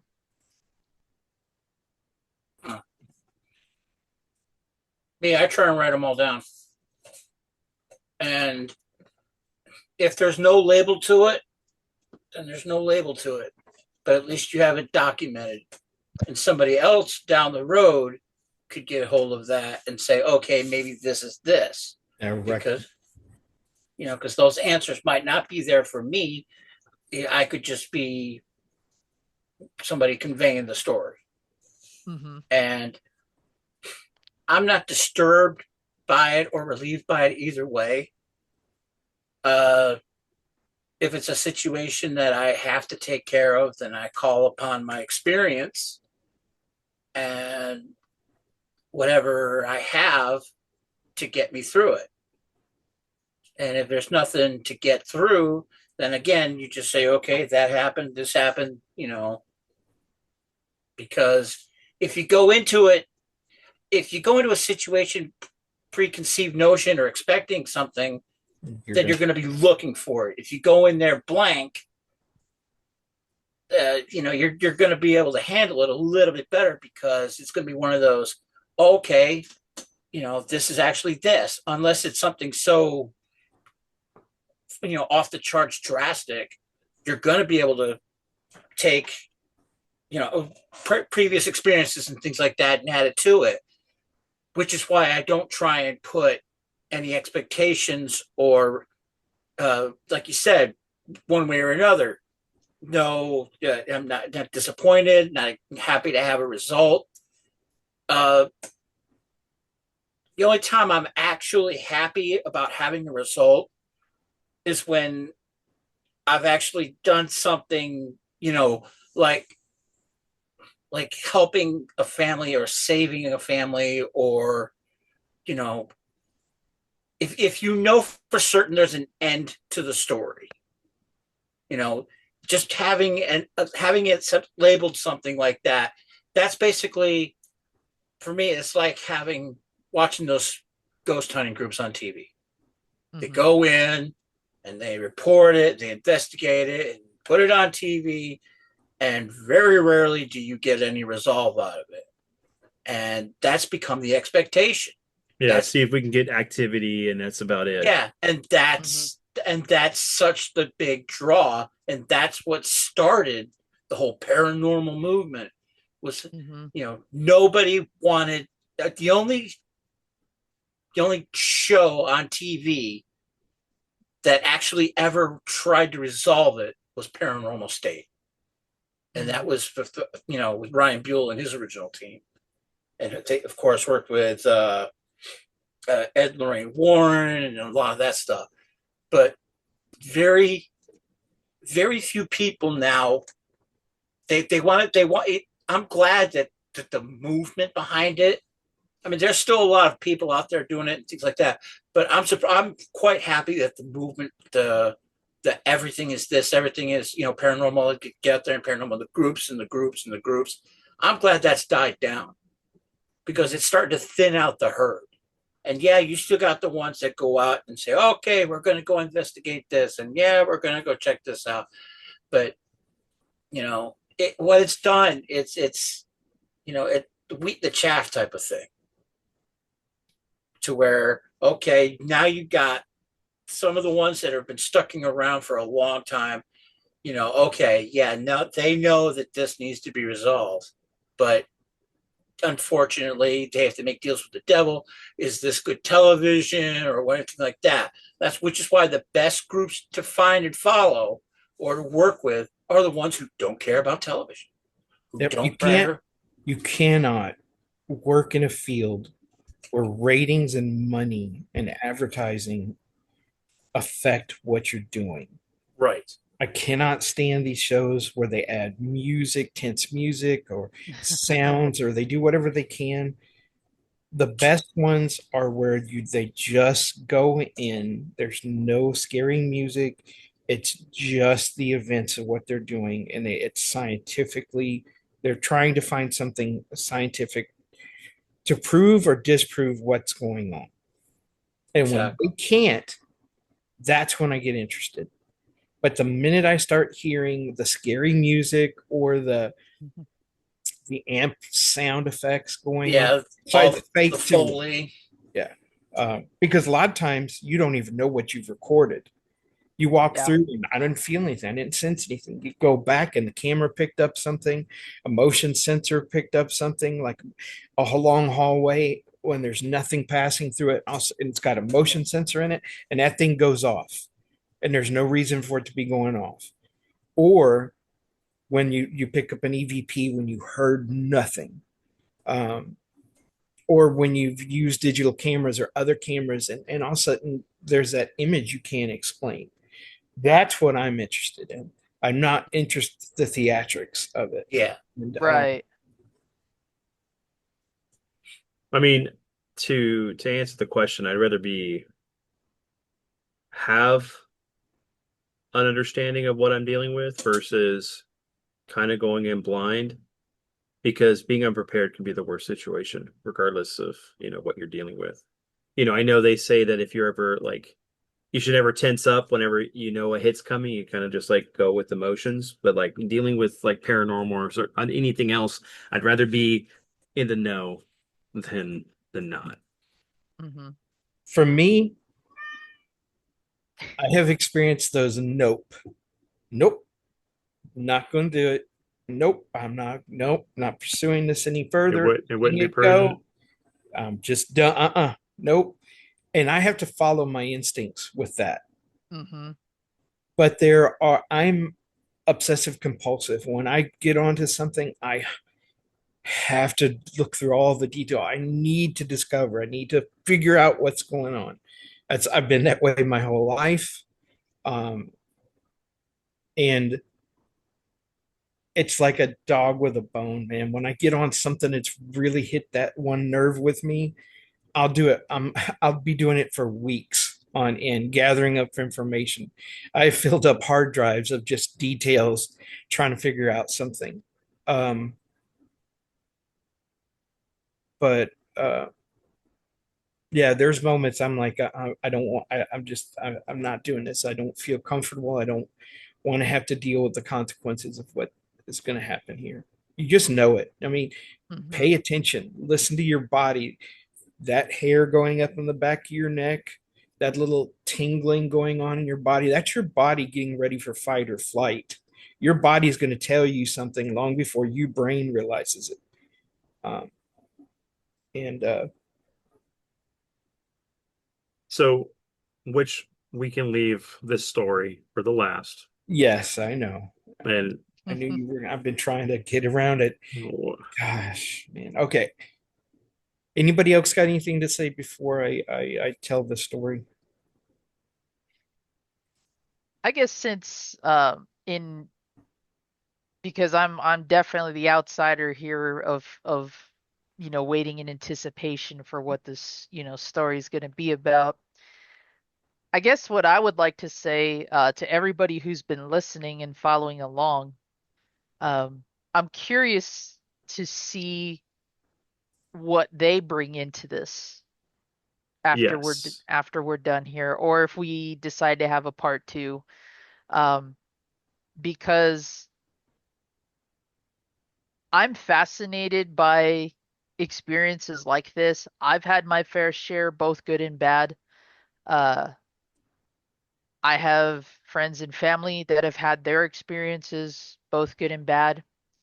I've thought a lot about all the different ones that I've had, and although I've not sat down and wrote about them like I would like to eventually, uh, I'm always curious to hear what other people's beliefs and ideas are and fascinations are who have not had an experience like this or have never really challenged their way of thinking outside of their comfort zone.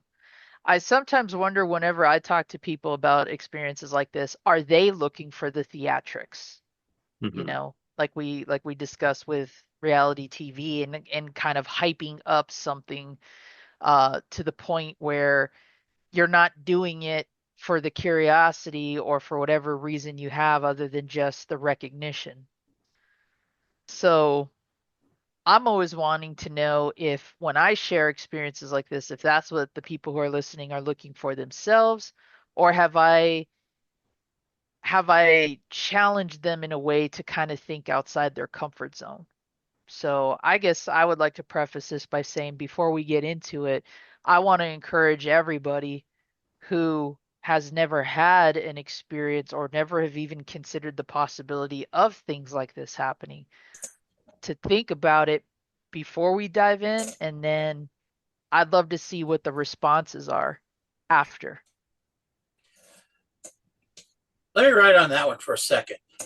That's something else that I would like to say to anybody else who's thinking, well, again, if they've never had the experience and stuff like that, you know, sit down and look at both the good and the bad.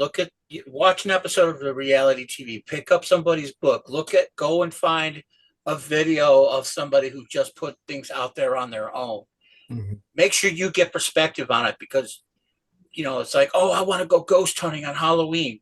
Not always a great plan there, Chief. Mm-hmm. Make sure like they said, having some preparation is a good thing. But if you've never done it before and you end up literally face to face with something, or you're in an area where you can't get out, you don't want your first experience to be your last. Yep. Yeah. And you also this goes back to something we talked about earlier, where you may bring something home with you that you may not be able to get rid of. Right. Mm-hmm. So there are consequences for actions, even with the unseen.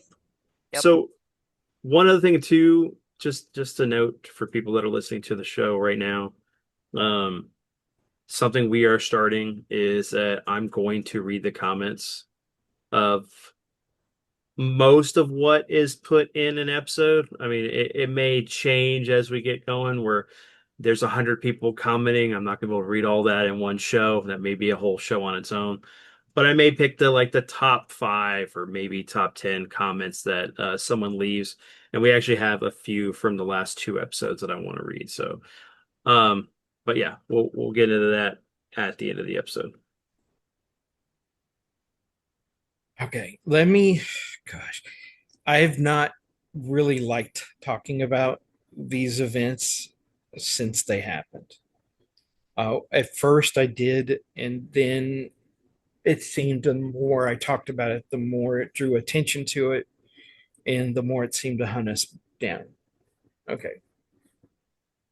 But before I go into this story, let me set up. I've collected all kinds of books. All right. Flea markets, occult shops, you name it. Avid reader, wanted to find out information. So I would bring things in my house, and sometimes there would be things attached to certain things that I would bring in. And once I could figure out what it was, I'd have to get rid of it. And then usually it went away. But before I go into this, I'm going to tell a funny story that kind of bleeds into it. My kids used to have a lot of sometimes they get up in the middle of the night and they'd be scared. And I'd have to go in and, or I'd hear them in my dream and go check on them. And then I can see that they're having a nightmare or something. And hey, wake up, guys, and try to get them out of the bad dream, and then trying to tell them a story or something to get them back into a more calm place. Well, for my son, I used to tell him, when you're in a bad dream, to protect yourself, because this is what I did as a kid. You bring in the baddest person you can think of as your guardian. You bring them into the dream, and they will help you. I did that with Batman. I did that with Superman. I did that with Wonder Woman. As a kid, if it got too intense for me, I would just concentrate and bring them into my dream. So, he wouldn't tell me. I knew who his favorite character was in horror, but he didn't tell me who he was bringing into his dreams. And it's unnerving when you hear your child talking and awake in the middle of the night, or they're whimpering. And this is the same room where we're going to talk about in a little bit. There was a closet that was one of those accordion closets. And I got up and I looked into the room to see what was going on. And um, I've never really, I've had, I'm two things. I'm either a heavy sleeper and you could drop a bomb on the house, I would wake up. But majority of the time, I'm a light sleeper. I get awakened, especially when it was about my kids or the house or something going on like that. So I look in the room and my daughter's asleep on one bed and he's setting up. Um, well, no, hold on. I kind of got out of order there because she wasn't born yet when it first started. Um, he's setting up on his bed and he's talking. And I go, buddy, you awake? He goes, yeah. So he started saying things that kind of triggered with me. And I was like, so where are we at? He goes, we're in the woods. And I was like, we're in the woods. He goes, yeah, I'm running from a was it Freddie or was something else you were running from? I don't remember what it was. And I was like, but that's okay. He's here. I was like, who's here? He goes, the guy who protects me. And I'm like, who protects you? He says, he's right behind you. And for that moment, my hair stood up on the back of my neck. And I was like, is there some stranger got into my apartment and he's in that accordion closet? And I was trying to, do I want to turn around? Do I want to know what's behind me? And I'm talking to my son and he's talking to me and he's talking to what this thing is. And I go, well, who is he? And he goes, it's Jason, Dad. And I go, what? He goes, yeah, it's Jason. And I'm like, okay, there's a guy behind me with a machete and a hockey mask. Okay, this is going to be really good. And he goes, he's hiding behind that tree. And I was like, oh, hiding behind a tree. There's no tree behind me. Okay. So I go, is he here with us? He goes, yeah, he's watching from that tree. If that guy comes back, he's going to kill him. And I was like, oh, okay. And I was like, okay, bud, why don't, and I went and got us a drink and I got him away from that and I got him to lay down. He goes, I'm good, Dad. I'm safe. Okay. And I was like, okay. And before I left the room, I had to go over and open that accordion closet, not knowing what I was expecting, but I just had to do it. And it was empty. There was nothing but the clothes and all the toys at the bottom of it and everything. And I was like, all right, son, I love you. Kissed him and I went to bed. And his mom's like, what was that about? I said, oh, Jason's in there with the boy. He's okay though. She goes, what? And I was like, I'm joking. I'll tell you about it in the morning. I want to go back to sleep. But by the time I'm through telling you, I'm never going to get to sleep. Um, but it was in that same apartment.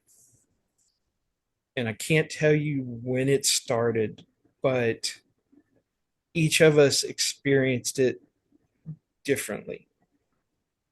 My ex-wife, when she was like in the kitchen cooking or she'd be doing dishes, it would sound like somebody was behind you and they'd go, and it would get louder, louder, and then more intense. And you'd get this overwhelming pressure on you, and the air would become dense.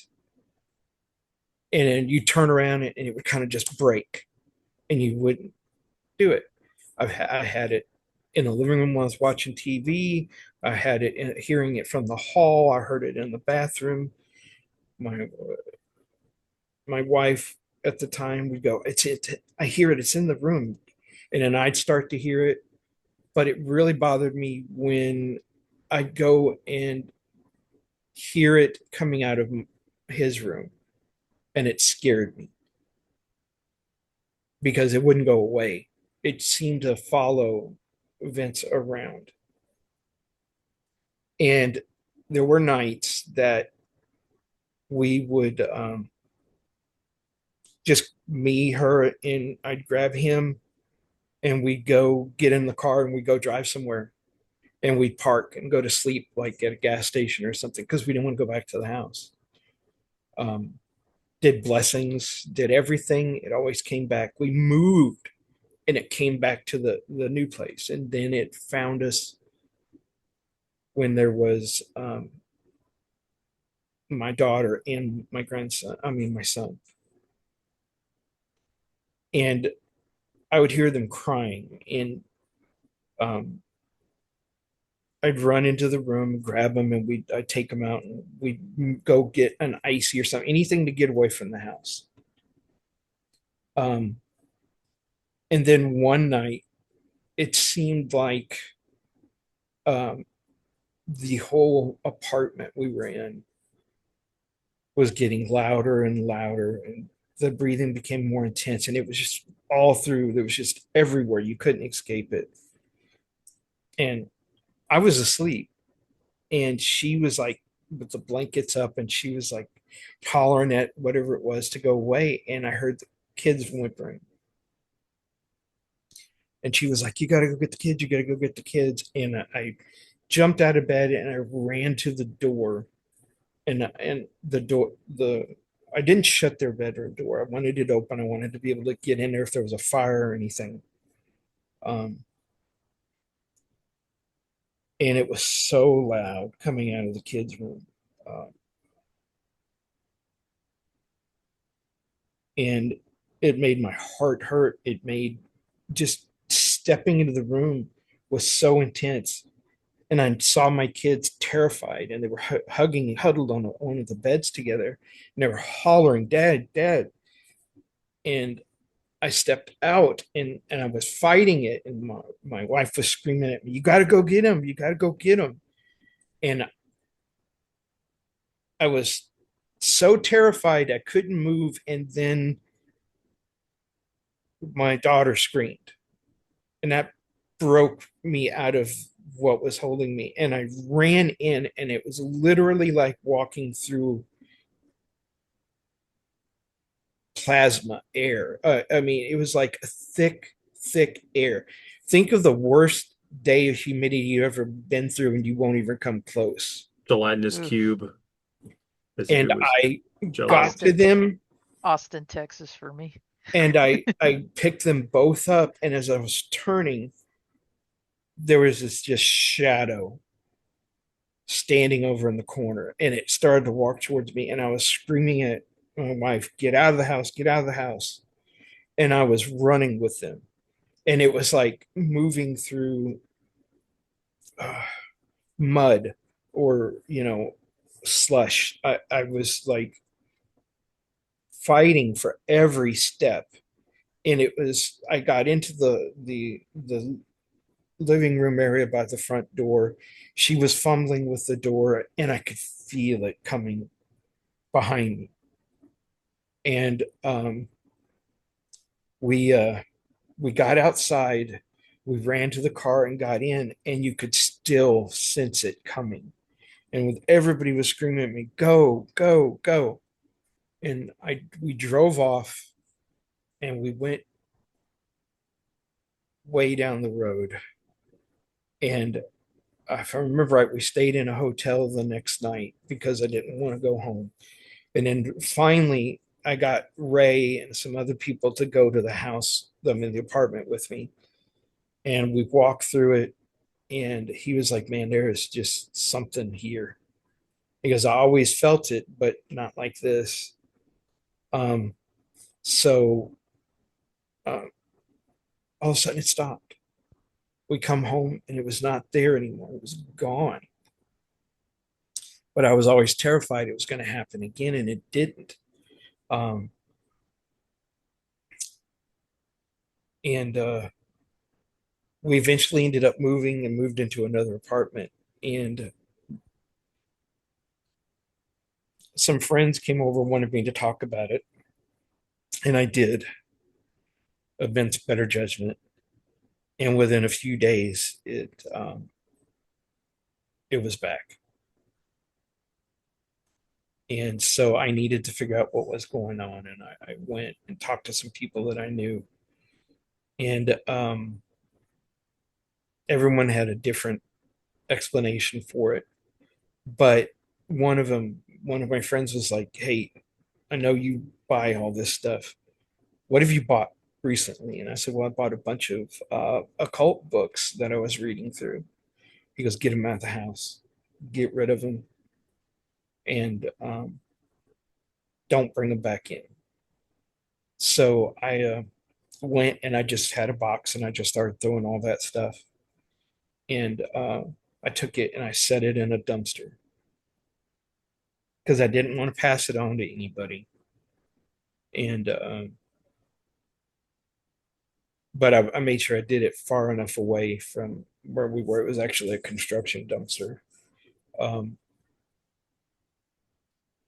and it didn't come back after that. We had a few more experiences with something similar, but it was different. Um, but that's as terrified as I've ever been in my life. And it wasn't myself who was afraid. I wasn't afraid from myself. I was afraid for my family. So the thing about this that outside of this is that the anytime it had came back twice, but I've heard it twice, but I haven't heard it since then. Never, ever. But my mom started hearing the voices and for a while, and she called you, I remember about it and stuff. Oh, and Amber she would, call me at work yeah, and the breathing and stuff. breathing and stuff. Uh, But like, so that's why, like, anytime I'm playing a game and it gets really heavy with the breathing, like, especially when I was playing at the end there with Silent Hill F, and you hear the music and then you hear the, I was like, yep, I'm having a little bit of PTSD, but I haven't, I haven't had it since. Never in any of the places I've moved through where I live on my own with my wife, I've never had it. And part of that is that, we live in a house that was Anna's grandparents, and they were very religious and blessed the home, so it's protected, you know. But even when we moved to the apartments, we never had any issues. So, um, but yeah, it's something that I'll never forget. I mean, I was really young and I still remember the events and what it feels like. Once it happens to you, you'll never forget it Yeah. ever. And the closest you get to that feeling is um like the sleep paralysis. Hmm. And that's what I hate that because I will have that from time to time where I'm like I wake up before my body fully wakes up and I'm like, okay, I gotta get up. I can't be vulnerable. I feel vulnerable. And it's because Yeah. of that. Ties back into the old hag. Hmm. Or the Hat Man. But yeah, that's the story. Our experience into the some kind of evil ghost And presence that that's not, I didn't go into I know there's more a to lot of it. detail, but I don't want to. Yeah, there's more to Right. it, but yeah, Uh, a that lot was, more to it. Because if you think about it, it starts to explain some of the other things that were going on, like the feelings I used to have when I was younger, when we were at that one apartment over there by um Highway 3, the one that had the train track that above that we drive one under, above the, yeah, yeah. and how that That's where it first started. I always felt that there was a presence that would chase me down the hall or was trying to get me. And I didn't like being in that apartment. And I was young. And that was the same apartment that I got cup. So we're talking about like 86. So I was 5. Yeah, and that's also where those guys killed Catnip. Yeah, my dad's cat at the time. But yeah, that's the story. Thank you, Dad. We'll do a blessing on the house if we need to. I'll fly Colin down. I've I You'll be fine. blessings also affect the positive spirits in the house. Yes, I know they do. They neutralize it. It's like the You get rid of one, but you're also going to affect everybody, yeah. all the other energies in the house. Um, so when I do a blessing, I'm usually telling the positive ones to, it's okay, you can move on, and um, you don't you you're finished here. It's time for you to go, because I don't want to feel like I'm betraying them. But yeah, I don't want to ever experience that again, ever. The death smell, that's as close as I've come to, like, okay, I can't have that. And because, like, I remember before I was renovating, I was like, man, there's an animal that has died in my walls. Something died here, and it's just that rotting smell. Mhm. But that doesn't go away. It doesn't happen for a couple of hours and then just disappear. Uh, It lingers and permeates and then stays there for yeah, it stays there for a forever. while till it's Yeah. completely decomposed. Um, Yeah. Well, I guess we zombie, got you to got say anything? something funny, because I don't want to leave this on a bummer. Y'all got to Okay. say something Okay. good, because that yeah. Okay, folks, it'll be okay. I know a guy down there in Texas has 100,000 head of cattle. No bodies, just the heads. Ba-dum-bum. Okay.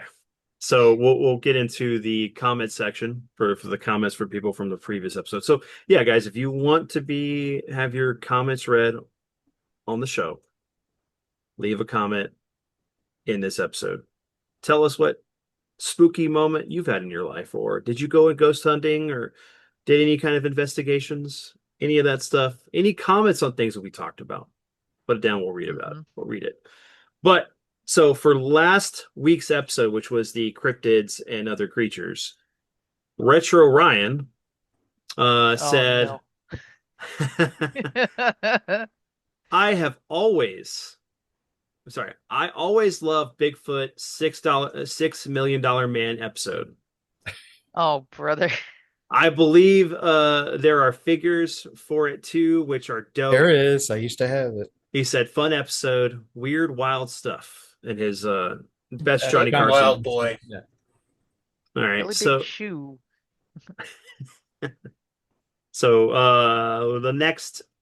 the next ones, of course, is going to be the episode we did on the top 5 horror games, and of course, it's Retro Ryan again. So at least our boy is supporting the channel. Thank you, man. No, I know you guys do it too. You guys comment on the when we premiere it. So, but Retro Ryan said, "I'm a big fan of Splatterhouse 2 and the newer one on the 360, which also came out on the PS3. For NES, my favorite will always be Nightmare on Elm Street. Alien the Gun was always the blast in the arcade, and of course, House of the Dead 1, 2, and 3." And then Sayan, who was on that episode, commented, responding to Ryan's thing. Uh, I love Nightmare, but me and the friends could never beat it. When Dokken came out with Dream Warrior, we would Yeah. They'll have blast that that album. and play it over and over. I want that album. And then Ryan did sunshades, the rock, and a guitar. So Okay, yeah, you've advertised enough for Ryan. Move on to somebody else. let's see. That's it. Yeah, that's it. Those are the only comments we got between those two episodes. So hopefully we'll get more. Please, please, Please. please comment for this one. So, Yeah, give Ryan got Ryan a paid. run for his money. But yeah, if you would like to be featured, your comment featured in this episode, leave a comment in this one. So next week or actually, we'll even do it live because we'll be doing the Halloween episode, which is that's the other thing. Is it? So October 31st, Friday, probably at 10 p.m., we will be doing our live Halloween episode. And we'll be talking about the most important factors of Halloween scary movies. Oh, you were calling to check. Do we need to move that date? No, the date is fine. 10 o'clock your time. Oh, I don't know. What time? Yeah, that's going to put it late for you. What time do you want to start? What time do you want to start? No, 10 o'clock is fine. Just, Let's try for 9. if it's You want to do 8 or 9? By then trick I'm or going to be treaters working have already. Oh, what time do you get off? Giggity. Giggity giggity goo. No, I'll be home by 8:30 my time that night if everything goes smooth. That's 7 my time, or 7 our time. So, Yeah. or 7:30. No, so if you want to start it after all the kids are gone and done and everything, that's fine. Just make sure we stick to the time so that I can. Yeah, I know. We're going to. So I can have at least 2 pots of coffee ready. Now, that way I can pack up my Nerf guns where I'm shooting at the kids who are coming up to set up. I'm out of candy. Get off my lawn. No, that's fine. We can start at 8 or 8:30. Or 8 or 8:30. So it puts you at 9 or 9:30. Yeah. Zombie, would that work for you? Let's see. I'm what, 2 hours behind you? Mm-hmm. Possibly. Well, I mean, are you gonna take your son out to trick or treat or anything, or? I won't know until probably the week of or even the day of, because my son is very fickle like that. We've got a joint costume this year, one that's not on the fly like we did last year, where he was Sub-Zero and I'm old Grandpa Smoke, because I was still in my wheelchair at the time. Um, but I don't know if he's actually gonna want to go trick or treating, so you know. I mean, Uh, in today's day and age, I love the idea of trick or treating. If I could move and without a cane, I'd be out having a mhm. good time. I don't even decorate my house anymore, and I always decorate it. I can't risk it honestly, because in the few years that I've been here, I've had things stolen. And when someone decided to steal my Day of the Dead candles, I said, "You've got to be pretty damn low to do that." Yeah. So the I don't really decorate, but I know that if I did decorate, I would put out there all of my quote satanic decorations to the point that they probably would second guess stealing them. I have a skull that's got a spike that it sets on a pike, and the pike comes out its head, and it's got evil mode and it's got a funny mode. And so it's like the skull is doing stand-up comedy when it's doing the funny. And every now and then I would go back outside and flip it over to the evil. It would say some of the most horrible things. And I love that thing. And it has been 3 years since I pulled that out of my storage. Um, I haven't decorated this year. We haven't had time. We had so much stuff going on with the family and Mhm. everything. It's just been really, really difficult to but do like that. what I was going to say is nowadays, why trick or treat and put in the work? You just go to Walmart and just buy up all the candy Buy you the ever want candy. and get the You kind could you want. you could go to Ollie's right now or some of these other places and get Aw. like bags of candy for cheap. I'm sorry, Tom. Well, even Walmart, I've seen candy on clearance. I've seen Already. Yeah, because yeah. they're You got a dollar store or Dollar Right? General? Yep. Mm-hmm. But yeah, you can just go get your I own mean, candy. So that's They had Halloween candy like 6 weeks ago. so See, so back in the day, it was the challenge. You would go with your friends, and you'd want to see who won the most, the most had the most candy, and then you got to pick out of the losers. You get one of your favorite candy out of the losers, what they had. And then I still remember going to trick or treating when we were older with your brother and you and my brother Mike and all that stuff over in the old neighborhood. Yeah. And then go to River Oaks where they gave away the full size candy full bars. size candy bars. Yeah. Yeah. Oh, the one year we actually cashed in on that. Oh, that's awesome. Well, I will say this. Look, we'll figure out the time. Stop It will whatever definitely be Friday on watching the Halloween. We will have a discussion about what makes a great horror movie and dive deep into that. Mhm. Okay, by me. So Well, something fun, something different. I'm going to throw this out there. So here's what I wanted to do. I wanted to have us read a script for something and do a theater type production live and Round table you know, read. yeah, Ooh. and it would be fun. So maybe next year, if you think that would be fun to do even after Halloween, um, let us know, Yeah. or if you've got a better idea, come up with something else and let Put it us. in the comments and we'll read it. We'll read it for Yeah. you guys. But yeah, no, yeah, we'll figure it out. We'll let you know. We'll keep you guys posted, whether it's on community tab or just a special video upload for something. We'll let you know what's going to happen for what we're going to do for next Friday. And yeah, thanks guys for being on. This is a blast. We should Um, combine both those ideas now. we should. We should. That'd be Uh, awesome.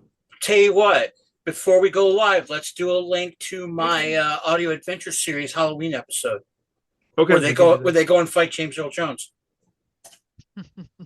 Go fight James Earl Jones. Oh man, it's a classic. Yeah. So, Do you want me to put a link to that? Is it already up? yeah, it's on the YouTube. Okay, It's so it's like episode 3 of the first season. I'll put that in the description of the video for this Because Friday. I think like we should have Ryan on and he can do Donald Trump as one of the characters. Just the voices. We're going to try to do our best. Yeah, You do. obviously I'm going to be you'll Arnold the Schwarzenegger. I could welcome be to I could be welcome to Sean Connery. creatures of the night. What sweet music they make. Arnold Schwarzenegger's Dracula. Do an AI video of it. Do an AI video of it. Oh my god, it'd be hilarious. All right, we'll have to figure it out. So be on the lookout. Give us some ideas down below. But yeah, we'll see y'all guys next episode. Remember, stay spooky. And also on that episode, we're gonna try to get diabetic drunk with as much candy as we're gonna consume. Not really, but No. You're gonna look like I've been shooting up because I'll have so many marks from my insulin pen. Oh my gosh, no, Dad, please. All right. Well, thanks guys for being on, and everyone, thank you for watching. We hope you enjoyed it. Peace out.